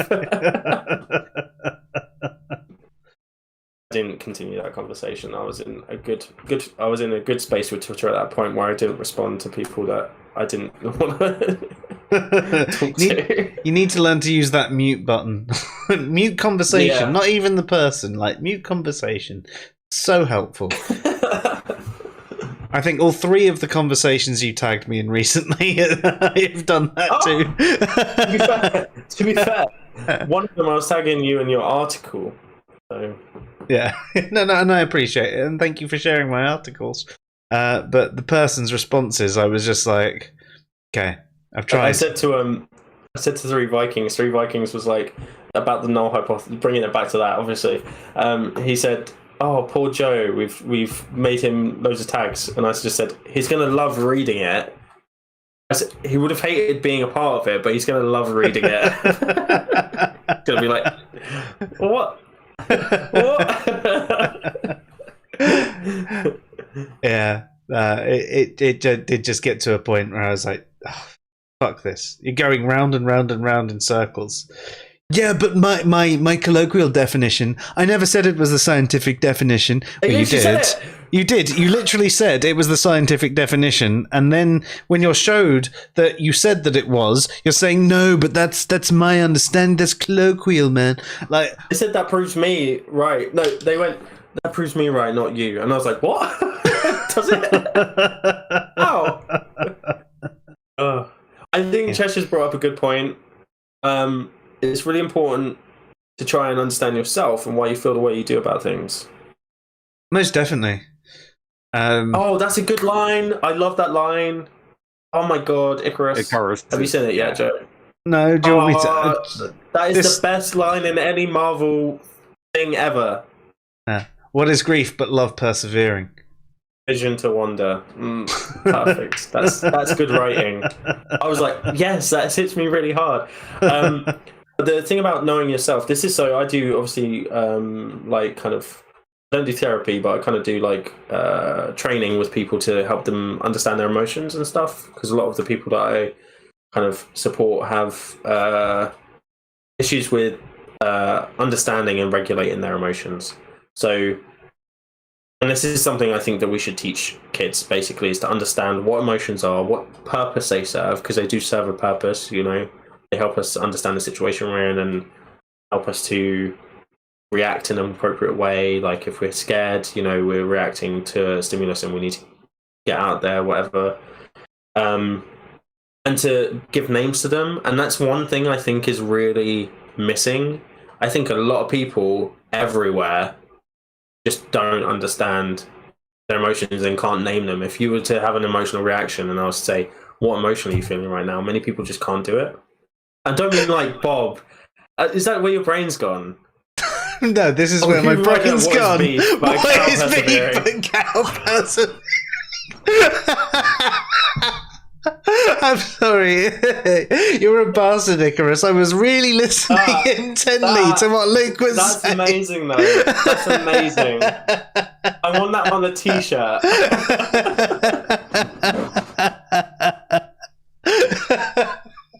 On a t-shirt. Really, really serious conversation, and then that pops up. God. Sorry, I was trying not to laugh as well, like really, really hard, but I completely lost what you were saying.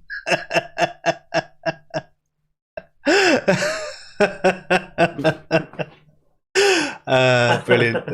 Thank you, Icarus. And I think I will. The show now. That's it. Can't top it. I may well just put that on a t-shirt, though. Yeah. Icarus, I really need to know, did you make that joke up or is it stolen? And if you did make it up, stolen, can I steal it off you? Yeah, exactly, yeah. Please don't put copyright on it. Yeah, so what are you saying, Luke? I can't remember. You were talking about Cheshire's point about it's really important to understand yourself and how there are people that you work with who struggle to understand their emotions and other people's emotions as well. But the way they feel about things, the way they're reacting to certain things. I just think it's a problem generally in society is people not understanding what their emotions are, what the purpose they serve, and labeling them, giving them labels, so they can go, okay, yeah, I'm feeling fear now, or I'm feeling disgust now, or anything like that, or jealousy or anxiety or anything like that. If you give it a label, you can then say, well, how am I going to respond to this? You can say, I am feeling scared, therefore I should do X. Whereas if you don't have a label for it, you can't then go through it's harder to go through that rationalization process. I think people also see emotions to sometimes be a truth maker, in the regard that I feel disgusted by this, therefore it must be wrong. And they forget to rationalize. Just because they don't like it doesn't necessarily mean it's wrong. But like for certain things, let's just say that someone doesn't like public displays of affection, right? Some people like being publicly affectionate, and some people really don't like seeing public displays of affection.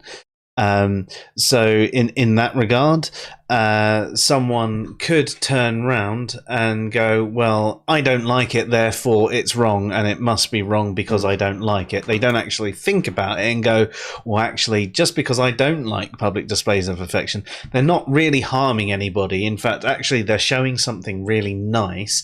And even though it's not something I'd like to do myself, and it's not something I like to see, as there's actually nothing wrong going on other than my disdain for it, maybe it's not actually a bad thing. Maybe I should just turn away from this particular thing and get on with my day in another way. But I do think that people tend to go, well, I feel this way, therefore X. Yeah, absolutely. Yeah. It's one of the... Sorry, Luke. Go. No, you go. It's one of the important things for understanding emotions is that they can be morally motivating. They can sort of define our moral responses. Think of something like emotivism. But one of the important reasons for understanding and exploring what emotions are, how they work, why they work, what their purpose is, is because they can be morally motivating, and moral motivations can cause us to actually make huge changes in society or drive us to behave in a way that we might not necessarily behave because we think it's the right thing to do. So, like,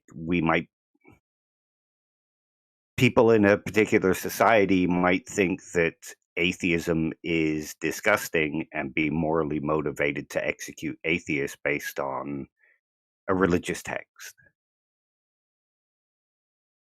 And that the value system drives them to react the way they do and motivates them to behave particular ways. And we'd probably say that that's wrong for more rational reasons than pure emotive just ones. The emotional response, yeah. If we're not careful, we're going to get onto the whole subjectivism, emotivism thing again, though. But yeah, it is an important reason to understand emotions, is because of how they motivate us and how they motivate morals. And of course, the moralistic person can be motivated to do things that could be considered extremely wrong because their emotions are driving them to believe that it's the most right thing to do in that particular situation. Yeah. So, I mean, even though we have said that emotions can be, well, whilst they are irrational, they can be the rational response when you reason them back, because in certain situations they are, well, actually that was the right thing to do. There was danger and you went into fight or flight mode and actually you ran away, so on and so forth. There are other times when you could actually say they are the other way round as well. Interestingly, when do you remember we had a conversation about consciousness and I talked about Anorset? Yeah. He think you laugh at this every time, don't you? Sorry. I'm just expecting you to say something different. I'm going to bring him onto the show one time and you're just going to laugh at him and he's going to hate you. He talks about the fact that, so we have these emotions that make us respond in a way that an animal would respond in a situation, right? Instinctually. Like we run away from danger and stuff like that. And he says that is the reason that we will never be able to download our consciousness into a computer, because the computer would have to try and replicate those types of emotions that we feel in a way that is exactly the same as the way we feel them in our bodies. And because our bodies are designed and very intricately designed to react in those ways, like we feel love because we need to, for the base reason we need a partner in order to procreate, etc. We feel happiness because it's a bonding exercise between people, and feeling good is a positive thing. It helps us to kind of motivates us to do more and do more of that activity and stuff like that, fear to get away from danger, etc. He doesn't think that we'll ever have our consciousnesses downloaded into a computer, because that wouldn't be there. There would be no reason for those things to exist. Well, it's interesting you say that, because conceptual content. Yeah. It's interesting you say that, because with a lot of the things like, the Outer Limits episodes and things like that, when computers start to feel emotions, everything goes wrong because they can't handle it for the reasons that you... that they will. Yeah, he doesn't think that they will, because they'll have no reason to. They have no evolutionary reason to feel emotions. He described. I think there's a philosopher that described us as beast machines, or described other animals as beast machines. They're basically just animals that are like robots essentially, and they don't react. They just react to things, right? And he said we're basically it's Descartes. So he makes an argument like that. Yeah, he says that we're basically beast machines, and that consciousness is an element of that. A consciousness is emergent from that process. Like we have consciousness because we're beast machines. Interesting. There's an interesting question in the chat. I'll come to it in just a second. Keanu Reeves in Replicas. They try and do that, and he has the problem with trying to transfer the consciousness. And again, it's because of the emotions point. We're doing yeah. a lot of pop culture references. I like it. I'm interesting. But I mean that he's actually he's trying to work on transferring consciousness into robots, and eventually he does transferring consciousness into clones. And as you haven't seen the movie, I'm not going to spoil too much on it, but a big part of the problem there with the transference of consciousness again is this emotional aspect to the human experience that we have that we struggle to replicate. I see your question here. So if I'm reading it out, then Dave has to answer it. So Dave is answering it. Yeah, Dave. Emotions are just chemical reactions, though. They prevent us from being rational. Why explore them? Because humans are explorers, and we like to explore the unknown. No, it's because while the chemical reactions might be driving the way our bodies respond and create the emotional thing, there's more than just the chemical reaction. Emotions come with conceptual content as well as just reactionary content. So when we talk about love, we don't just talk about a particular feeling, we talk about a particular set of actions as well, and the way we might help somebody, or like you can help a stranger, but that might not necessarily, even selflessly, but you might not necessarily call that a reaction of love. You might call it compassion. Whereas you doing something selfless for your other half might be considered an act of love because of the conceptual content. And think of something like pain. Pain could just be considered the firing of C fibers. Whereas it's more than that, because pain comes with a particular feeling. When you say you're in pain, you're talking about having an actual sensation. There's the experience of it, isn't there? Yeah, the phenomenological experience of it. And it's the same with love. There's a certain phenomenology to love. There's a certain phenomenology to jealousy, to anger.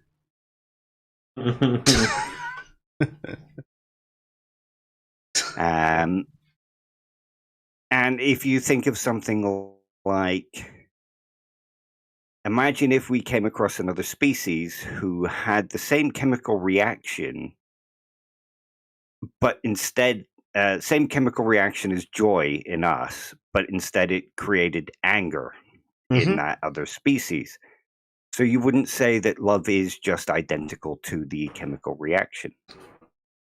If you manage to experience that yeah, would we say that? I mean, if we look at the biology of the species on Earth, do all species on Earth seem to have a similar chemical reaction to their emotional response?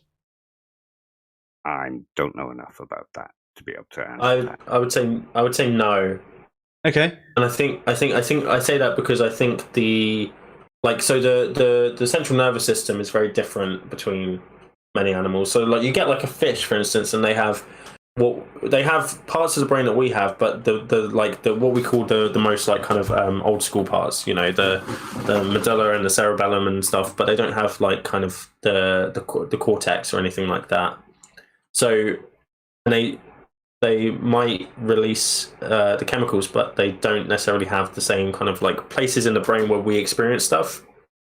So their experience is either very limited or completely lacking, and they're just kind of reacting to things essentially. So, you know, they might not. I would say that they don't necessarily feel emotions, but they react to stimulus. So they wouldn't necessarily feel fear, but they would react with a fear response. Run away. Yeah, they'd run away. They'd have a fight, flight, freeze response. You know, so I think it's kind of like emotions are a complex system of those kind of responses. Yeah. And I would say that there are animals that probably do. I think dogs, for instance, do experience love.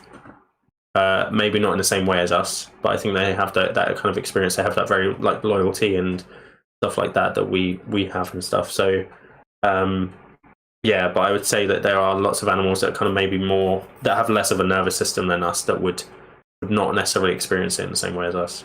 I haven't verified this, but I actually heard that elephants, when they see humans, have the same sort of response as humans do when they see dogs. So elephants look at us and go, "No, isn't that cute?" I mean, elephants grieve. Elephants They do. grieve. For a long time, Horses do as well. Yeah, for a long time. So there are animals that do have that kind of, and that's interesting because that assumes that they have a good understanding of what's the word? Oh my Loss. god, loss. Yeah, death. There's consistency as well. Like they love they can persevering. understand, like time. Yeah, exactly. So yeah, it's interesting. And I think anyone that says emotions are just chemical reactions are far too reductive. yes. Maybe they're just talking Yes. about feelings in that regard. I think they genuinely think they're talking about emotions. No, I think they what think they're trying to talking do- about emotions, but I think that maybe they're just talking about, like we've done tonight, where there's that separation. I think like whereas an emotion is built on a feeling, but there's more to it. I think maybe they are reducing emotions to just being feelings. Yeah. Yeah, I think sorry. Sorry. I was just going to say, here's one way to show that it's not as reductive as that. If you took those chemicals and you mixed them together in a petri dish, would you have love, or would you just have a mix of chemicals? No. Yeah. Well, this is the thing as well. I don't like, know. so many Should we try people- this as an experiment? so many people I've read, scientists, not just philosophers, but scientists as well, talk about the fact that the experience of love and the experience of other emotions, for instance, cannot be described by science. They have to be described through things like art, because science can describe how it happens, but can't describe what it is, What it is, or how it yeah. feels. Yeah. It just can't, because it's not got the tools to do that. So we can say that someone's having an experience, but we can't say. You guys have talked about this quite a lot, so don't want to labor the point, but it's very much that's how even like top level kind of neuroscientists are like, we can't explain what these things are, but we know that they happen, and this is how they happen. So, Yeah. and that's why it's important for us to explore them, because it is part of our experience. Yeah. And going on to the, you were joking around and saying it prevents us from being rational. And I've heard people say that emotions get in the way of our rationality, but emotions can also drive our rationality. So us feeling fear at going into a jungle where there could be a 10-foot python that eats us, our fear drives us to being more rational, because we will take more precautions as we wander through, and we'll be more alert. Like if we see a giant snake, we might think, "Oh shit, snake." Yeah. So it drives us to have a more rational response to our environment. Even thinking about interpersonal stuff, like feeling sad when someone breaks up with you will make you you're going to feel sad if someone breaks up with you. So that will prevent you from doing anything that will make that individual break up with you, which is more rational usually, because you're in that relationship. You want the company. Yeah, exactly. Yeah, you want to be in a relationship with that person, so you're not going to do things that are impulsive and selfish that will make that person break up with you, because you're going to feel upset about it, and feeling sad about it prevents you from doing that stuff in the future, because you're like, oh shit, this feels really crap. I don't want to lose someone like this again. So next time I'll be more. I'll learn my lesson, although many people do not learn their lesson. Yeah. Yeah. And again, it twists going back many to people. the point. Yeah. Sorry. Oh, sorry, Dave. I was just saying, in fact, certain experiences can twist many people and make them bitter and resentful and act even worse in future situations rather than learning from the experience. Yeah. And then we could argue that they had an irrational response to that emotional reaction and they didn't learn from it. Yeah. And again, like the way emotions can be driven by our value systems or even drive our value systems and drive our moral systems is another good reason for why we should explore emotions. And they are an intrinsic part of the human experience. Like if you took the emotions out of a human, you probably wouldn't consider them human anymore. You would sort of more identify them as like a robot. Like a pea zombie. Because it doesn't have any beliefs. Yeah. But yeah, there's certain things that are part and parcel of the human experience, which is why, like Luke said, we use art to explore things like love and, emotions. If you remove them, you remove part of what it means to be human. So hence why exploring emotions is important and understanding them. Lots to think about. Lots I agree with, and actually, the conversation tonight really ties in some of our previous conversations, like I was saying earlier, on aesthetics, like when we discussed the horror of it all. But even our can beauty be objective as well? Even though it's not exactly the same thing, I feel like we've just discussed another side of the cube here, and it's made us have this a better understanding of the overall picture. And I'm looking forward to what we can discuss on this topic next, Dave, because obviously this is just has been an intro on the philosophy of emotion, and I mean, my mind is reeling away and thinking about this a lot. And actually, nothing tonight was too difficult for me to understand. So we definitely didn't get too far below the surface.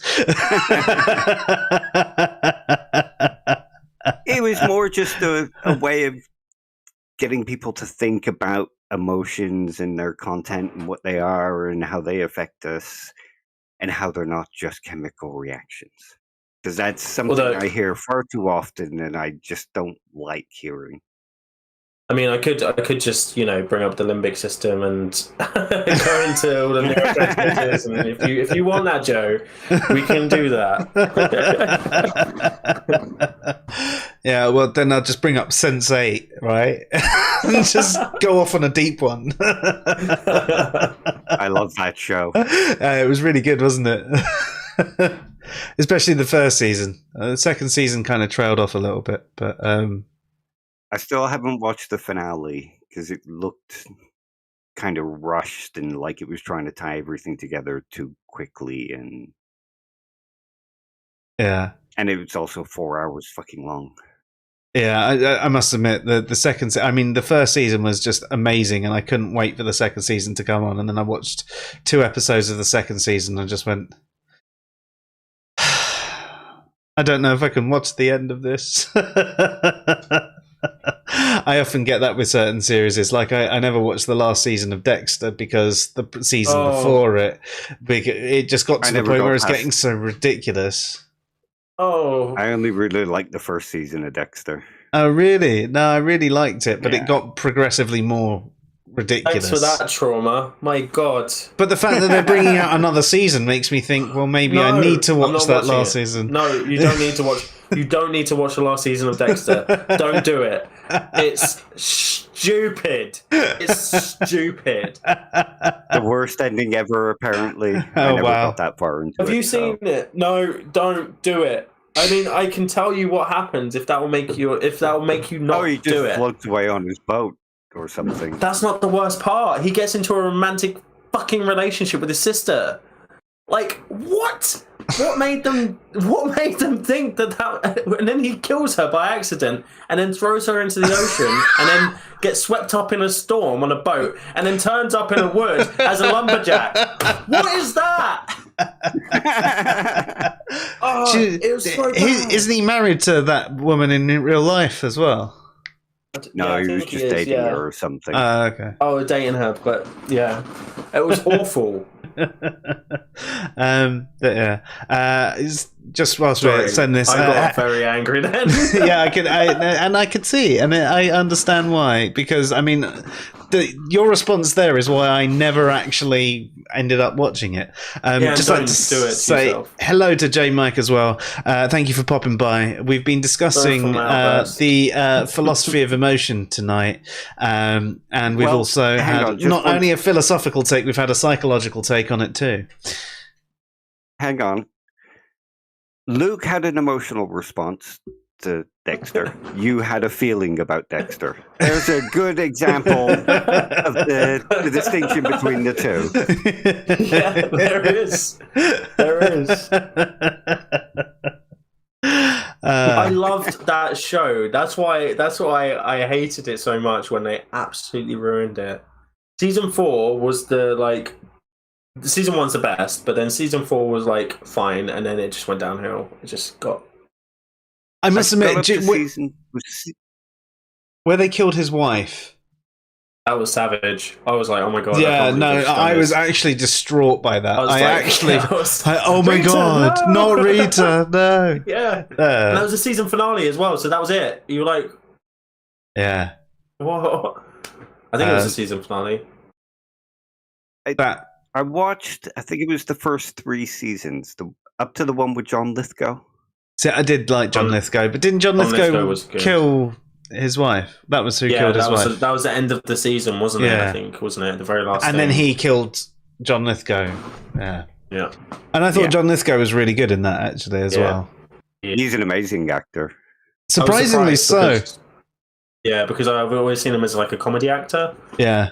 He's been in a lot of things where he isn't. Yeah, but that's the thing. My general opinion of him is that guy in Third Rock from the Sun. And every time I see him in something else, I'm like, why have they got him? And then I go, oh, he was really good in that. He was actually really good in the first Planet of the Apes films as well, which was not the best Planet of the Apes film, but 2 films you should watch with him in it: Raising Cain, where he plays a serial killer, funnily enough.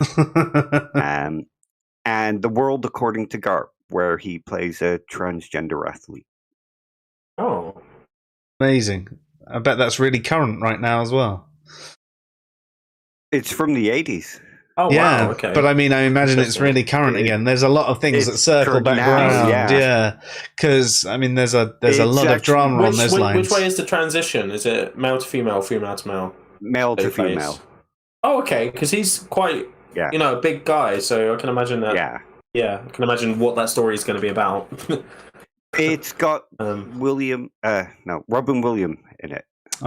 Brilliant! It's going to be a good film then. Yeah, automatically. I don't think I've seen anything bad with Robin Williams in. There isn't any such film.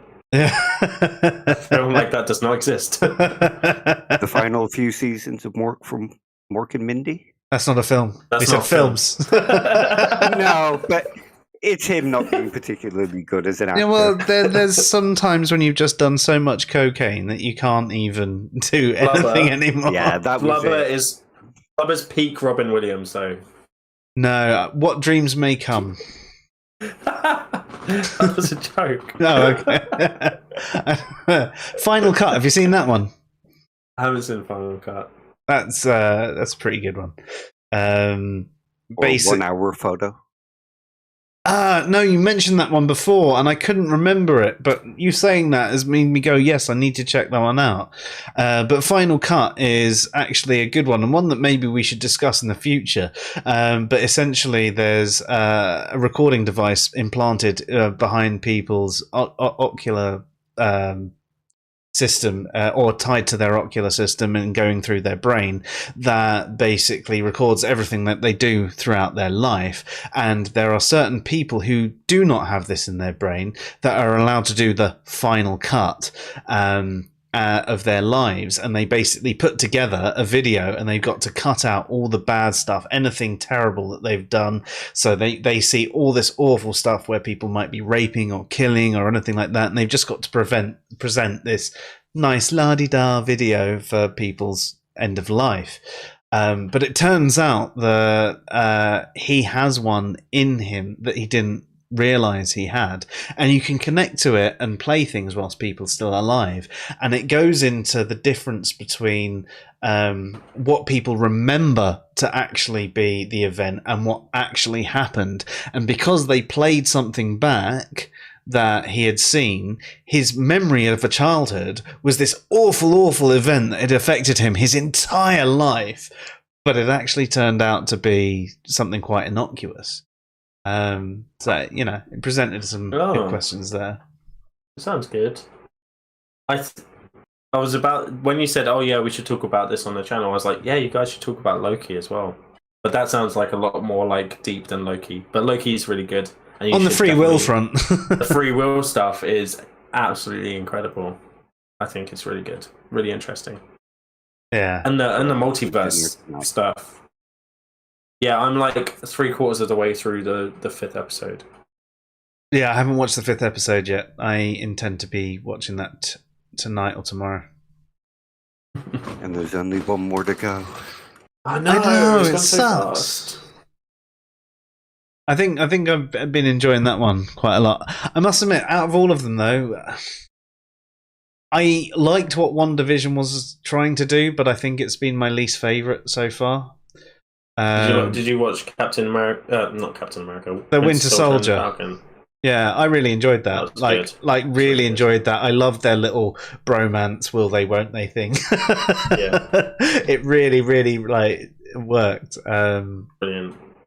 I think that one, actually, considering it took two characters that I saw as really minor part characters and turned them into people that I was really rooting for, they did a really good job. I never knew I wanted Falcon to be Captain America, and by the end of that movie, you fucking wanted to. Was when Endgame happened, everyone was like, "Why is Falcon Captain America? That's ridiculous." Yeah. And now I'm like, yes. Right person. Yeah, I was like, I'm convinced. Yeah. I think that's what they were trying to go for. They were trying to make him the Captain America, and I think it worked. So now I'm excited for the next Captain America film. Yeah, with Falcon in it. Yeah, Falcon America. Captain Falcon.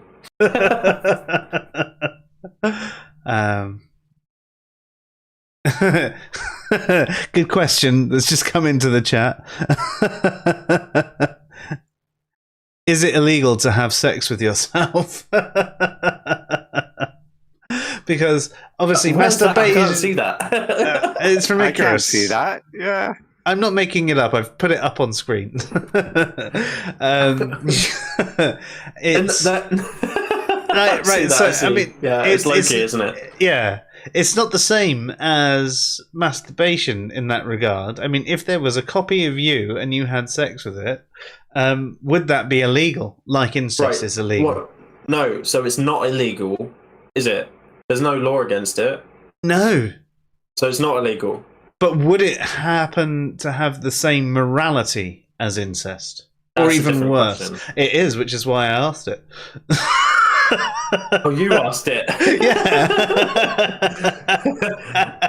I mean, so one, I'm not sure they're romantically involved with each other, but if they were, that's the question, right? If they were to have sex, would it be moral?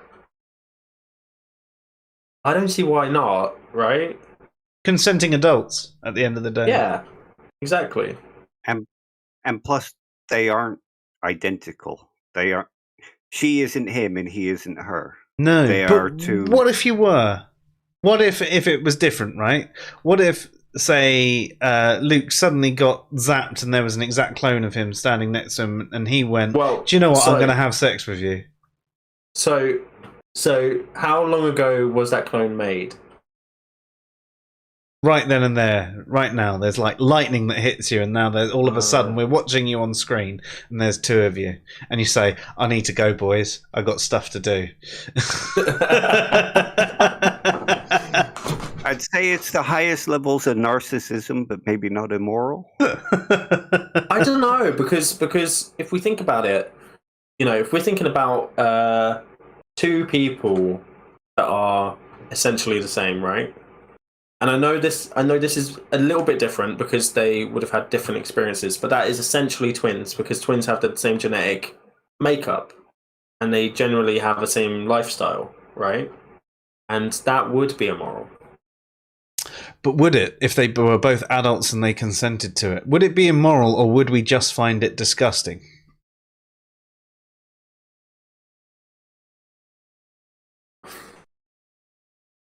See, this is the problem because it's driven into us, isn't it? That is immoral. And I think there's a natural element to that as well about not having sex with people that you're related to, right? There's a genetic element to it. Depends what species you are. Well, no, yeah. But like, as humans, we're humans, Joe. I don't know if you know that, but are we though? I don't believe anything. I don't believe I'm a human. I might not be. Can I bring up another thing that I said? Because I found this really funny, right? This is about the babies atheist thing, right? Just because I think it's funny. I said that it becomes inane. It's an inane phrase, right? Because babies don't have any beliefs, so picking out that one belief that they don't have is like really vague. It makes it pointless to say that because they don't have any beliefs about anything, right? Yeah, I agree. So to say that they're atheists, it's like one out of like thousands or millions of different choices, right? Yeah. And then I said it would be like calling somebody going, "What's that over there?" pointing at a bear, and then the response being, "It's an earthling." Like, it's true. Technically, it's true by technicality, but. Icarus, fuck off. but it's Icarus. You said you're German and you don't have a sense of humor. But it's not useful. It doesn't have any utility. So what's the point in saying it? What's the point in even saying it? Right? Bears are earthlings. Everyone's an earthling. When they're born. It doesn't mean anything. It means nothing. It's pointless. Sorry, rant over. Let's go back to technical incest, I guess, for having sex with ourselves. Would that be incest? I don't know. Yeah, I mean... Technically it would, I guess. Yeah, or is it just really good masturbation? Well, if incest is sex with a family member, your clone wouldn't be a member of your family. Is that the technical term? Is that the technical definition? Oh God, I'm going to look up. I was just going to look it up myself. What is the? Yeah, like I put technical definition. I'm not just putting incest into my phone because that would be ridiculous. I'll let you do it because apparently I can't type. I've just tried to type it 4 times and failed. You're now on a government watch list as well as a Pornhub mailing list. Well, thankfully, I failed to type it, so I should be okay. I didn't get past the 3rd letter. Right, so it is family. It seems like, but what's the etymology? That's the most important thing, apparently. Yeah, and I suppose, how do we define family? Is family by genetics, or is, we often say that you can choose your family as well, and I believe that. I think you can choose certain people that you regard as your family. So then if you regard a friend as a family and you end up having sex with them, is that a form of incest? So this is actually a really good one to bring up in that debate about etymology, because the incest Latin origins are not chaste. Not chaste. That's all it means. Unchastity. Okay. So it's not being chaste. That's what the etymology of incest is. So now we can say, well, yeah, but do you know what the etymology of incest is? To people that say atheism, the etymology is this. Not chaste doesn't mean having sex with your family members. That's a good one. That's a really good one. It's like I like to bring up like translations from other languages, though. It's why I say, the French pomme de terre. If you translate it directly, it's apple of ground, but it means potato. Potato. So it's very different to what the words are saying, in a literal translation. And yes, atheos might literally mean without gods, but you're missing the use of what it is there. And it was originally God-forsaken, and that's why you were without the gods, because you were without their support. Not that you did not believe them. It was that they didn't believe in you, man. Yeah. Yeah. Well, yeah, and obviously I did that translation thing into like 4 different languages, and every single one came back and it said not believing in gods or denying gods exist. Yeah, which and so denying gods one that has lack of the belief. Yeah. That's it. and denying gods exist is the same as believing gods don't exist. Yeah. But yeah, and not believing gods exist. It's interesting. People take that a couple of different ways. They say, no, I just don't believe that. And others will say, no, by not believing that, I believe the opposite. People are quite unclear with what they mean by I don't believe. But there are only people who, like the lack of belief definition, will say don't believe is the same as lack of belief. And when you give them a reasonable explanation about how don't believe and lack belief are actually different things, they'll go, no. And that'll be their argument. That's because they are talking about a mental state rather than a response to the claim. Yes, they are. So when they say they don't believe, they're referring to a mental state. Lacking the belief. So not lacking whereas but there are but then people use it. So they're saying they lack a belief, right? Which is a mental state of believing. Yeah. But then they also say that babies are atheists. But even though they can't even think of the question, right? Which is the other lack of the belief. Yeah, definition. But because they're describing the mental state using the term atheism, babies technically lack the mental state. Not that only because they lack every mental state. Every mental state, yeah, I agree. But that's why they use it. And that's why when they say he doesn't believe, or atheism is saying you don't believe God exists, they're not referring to you being presented with the thing and saying, I don't believe that, there's insufficient evidence. They're still using don't believe to describe the mental state. And at least some people are being consistent if all it takes is by saying all you need to do is lack a belief to be an atheist, that they apply it then to rocks as well. I mean, they're being consistent. They're being incredibly wrong and irrational, but they're at least being consistent. Well, this is the thing as well. Like I think that utility is really important when it comes to these kind of things, because we're describing aspects of our identity, or at least descriptors of ourselves. We're using it to convey information to someone else. There's literally no point in calling yourself an atheist if lacking a belief is the only thing that makes you an atheist, and everything apart from people who are theists are atheist.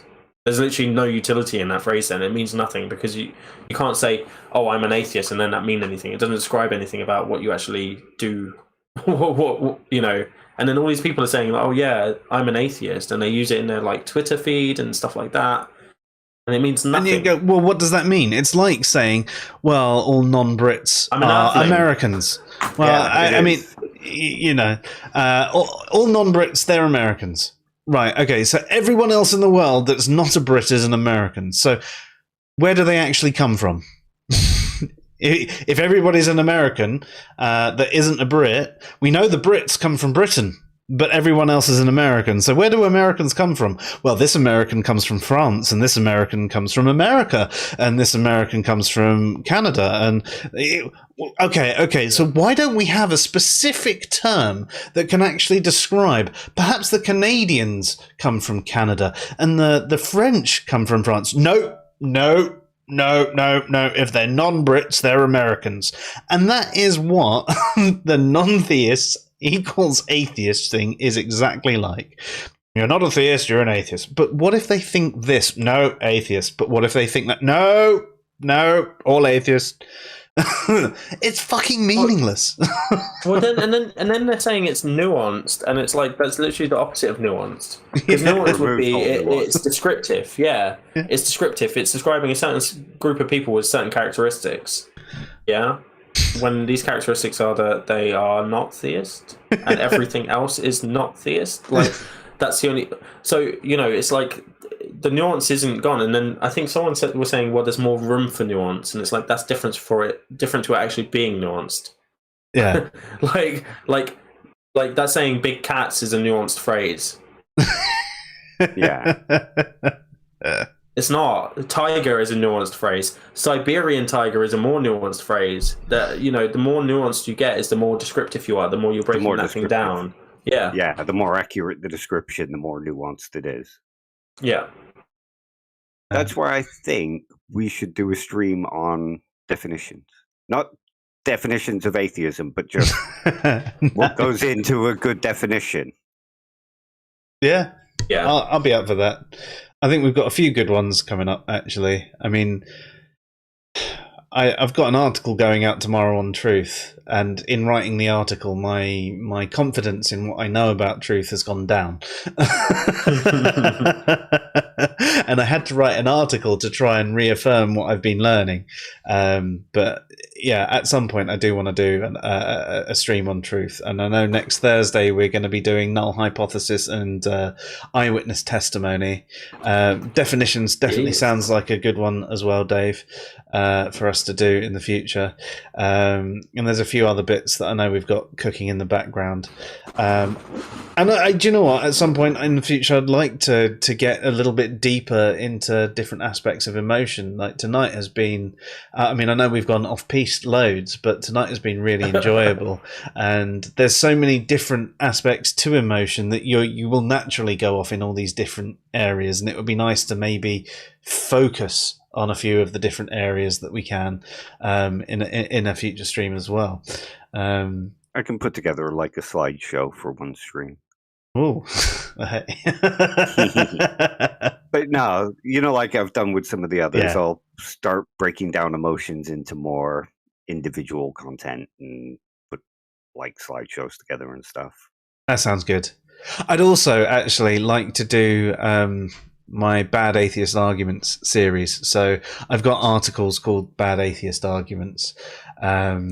And I think that it would be worth us covering this off. I don't know whether it's worth us reading out the articles in the article reading style or to just have a general discussion about certain points that we have in the articles.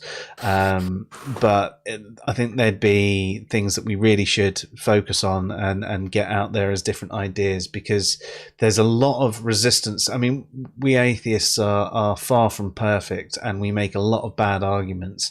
Yet when we might point out to other atheists that actually maybe that argument isn't as good, we double down and go, no, it's a good argument. And you think, right, okay, you're expecting someone who has a different position to you to change what they say about it because you've gone, well, that's wrong. Yet you're not listening to someone who is effectively on the same side. As much as I hate tribalism, we are of the same in-group. Perhaps we need to find a way to present this, but something that would be good would be maybe having the conversation with someone like you, Luke, who we can say, right, this is the problem, right? This is the problem. This is the solution. How do we get someone to go from, this is what they say, and realizing that what they're saying is wrong or saying it in the wrong way to, this is what they should be saying. Yeah. Don't do it on Twitter is my my first. Best piece of advice. Yeah, avoid Twitter like the plague. Yeah. I saw a post the other day, actually, that was quite an enjoyable read, but for really dark reasons, about someone's experience of Twitter. And they said, over the years, I've had friends who've been taken down by drink. I've had friends that have been taken down by gambling. I've had friends that have been taken down by drugs. Recently, I had a friend who died of a heroin overdose. And, all through all of this, I was fine. But you know what finally took me down? Fucking Twitter. Yeah. The addiction to the micro-blogging site that is just, yes. I'm sure we've all had enough negative experiences with it to say that. Cool. Dave, do you think there's anything else that we really should cover tonight before we shoot off? No, I think that was a pretty good introduction to thinking about emotion. Yeah, I definitely really enjoyed it. Did I have an emotion or a feeling, though? When Dexter was brought up, you had a feeling. Luke had an emotion. I had an emotion. But in regards to the stream, did I have an emotion or just a feeling? I don't know. Maybe a minor emotional reaction? I want to do another one, and I'm going to try and get us to do another one. So, there's a focal point there. Would it regard as an emotion in that regard? Do you feel happy? I never feel happy, man. No. That's one of the 6 core emotions. I really enjoyed the emotion. No, I really enjoyed the stream. I felt like it was mentally rewarding as well, and I felt like I learned something, and I want to do another one that goes deeper into it. So I would reason that I had an emotional response, but it's just not an extreme emotional response that's caused it to take over my body. It's just made me want to continue having that emotional response in the future. Well, as always, I do have to end on a book recommendation, though. Emotion by Carolyn Price. I don't think I have any books on emotion. It's written by one of my tutors. I find that kind of crazy, considering your line of work. Yeah, I've probably got some books that have about emotions in them, but no books on emotions specifically. And you say it was one of your tutors. I assume you mean in your previous degree, not in the current one. Master's degree, not in the current one now. For when I did the master's. What's the author again? Sorry. Carolyn Price. Carolyn Price. I'm going to write that down. Who's it published by? Jeff. Penguin Books. Polity. Well, by the looks of it. I'm not going to get it for free. I'm going to have to pay money for it. My partner works at a publishing house, so you get a lot of books free. I get books for free. Yeah, nice. I got Man Sets from Polity Press. I got. You might. Something else for free. I can't remember what it was. You might be able to get it through. Do you have like a library account with where you work?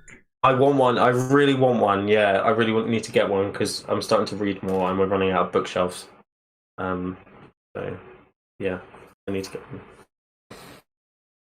Oh, there's a library near us as well, and it encouraged me to read if I have a time frame to read it by. I'm just starting War of the Worlds. Ah, nice. I've never read the book. Wells.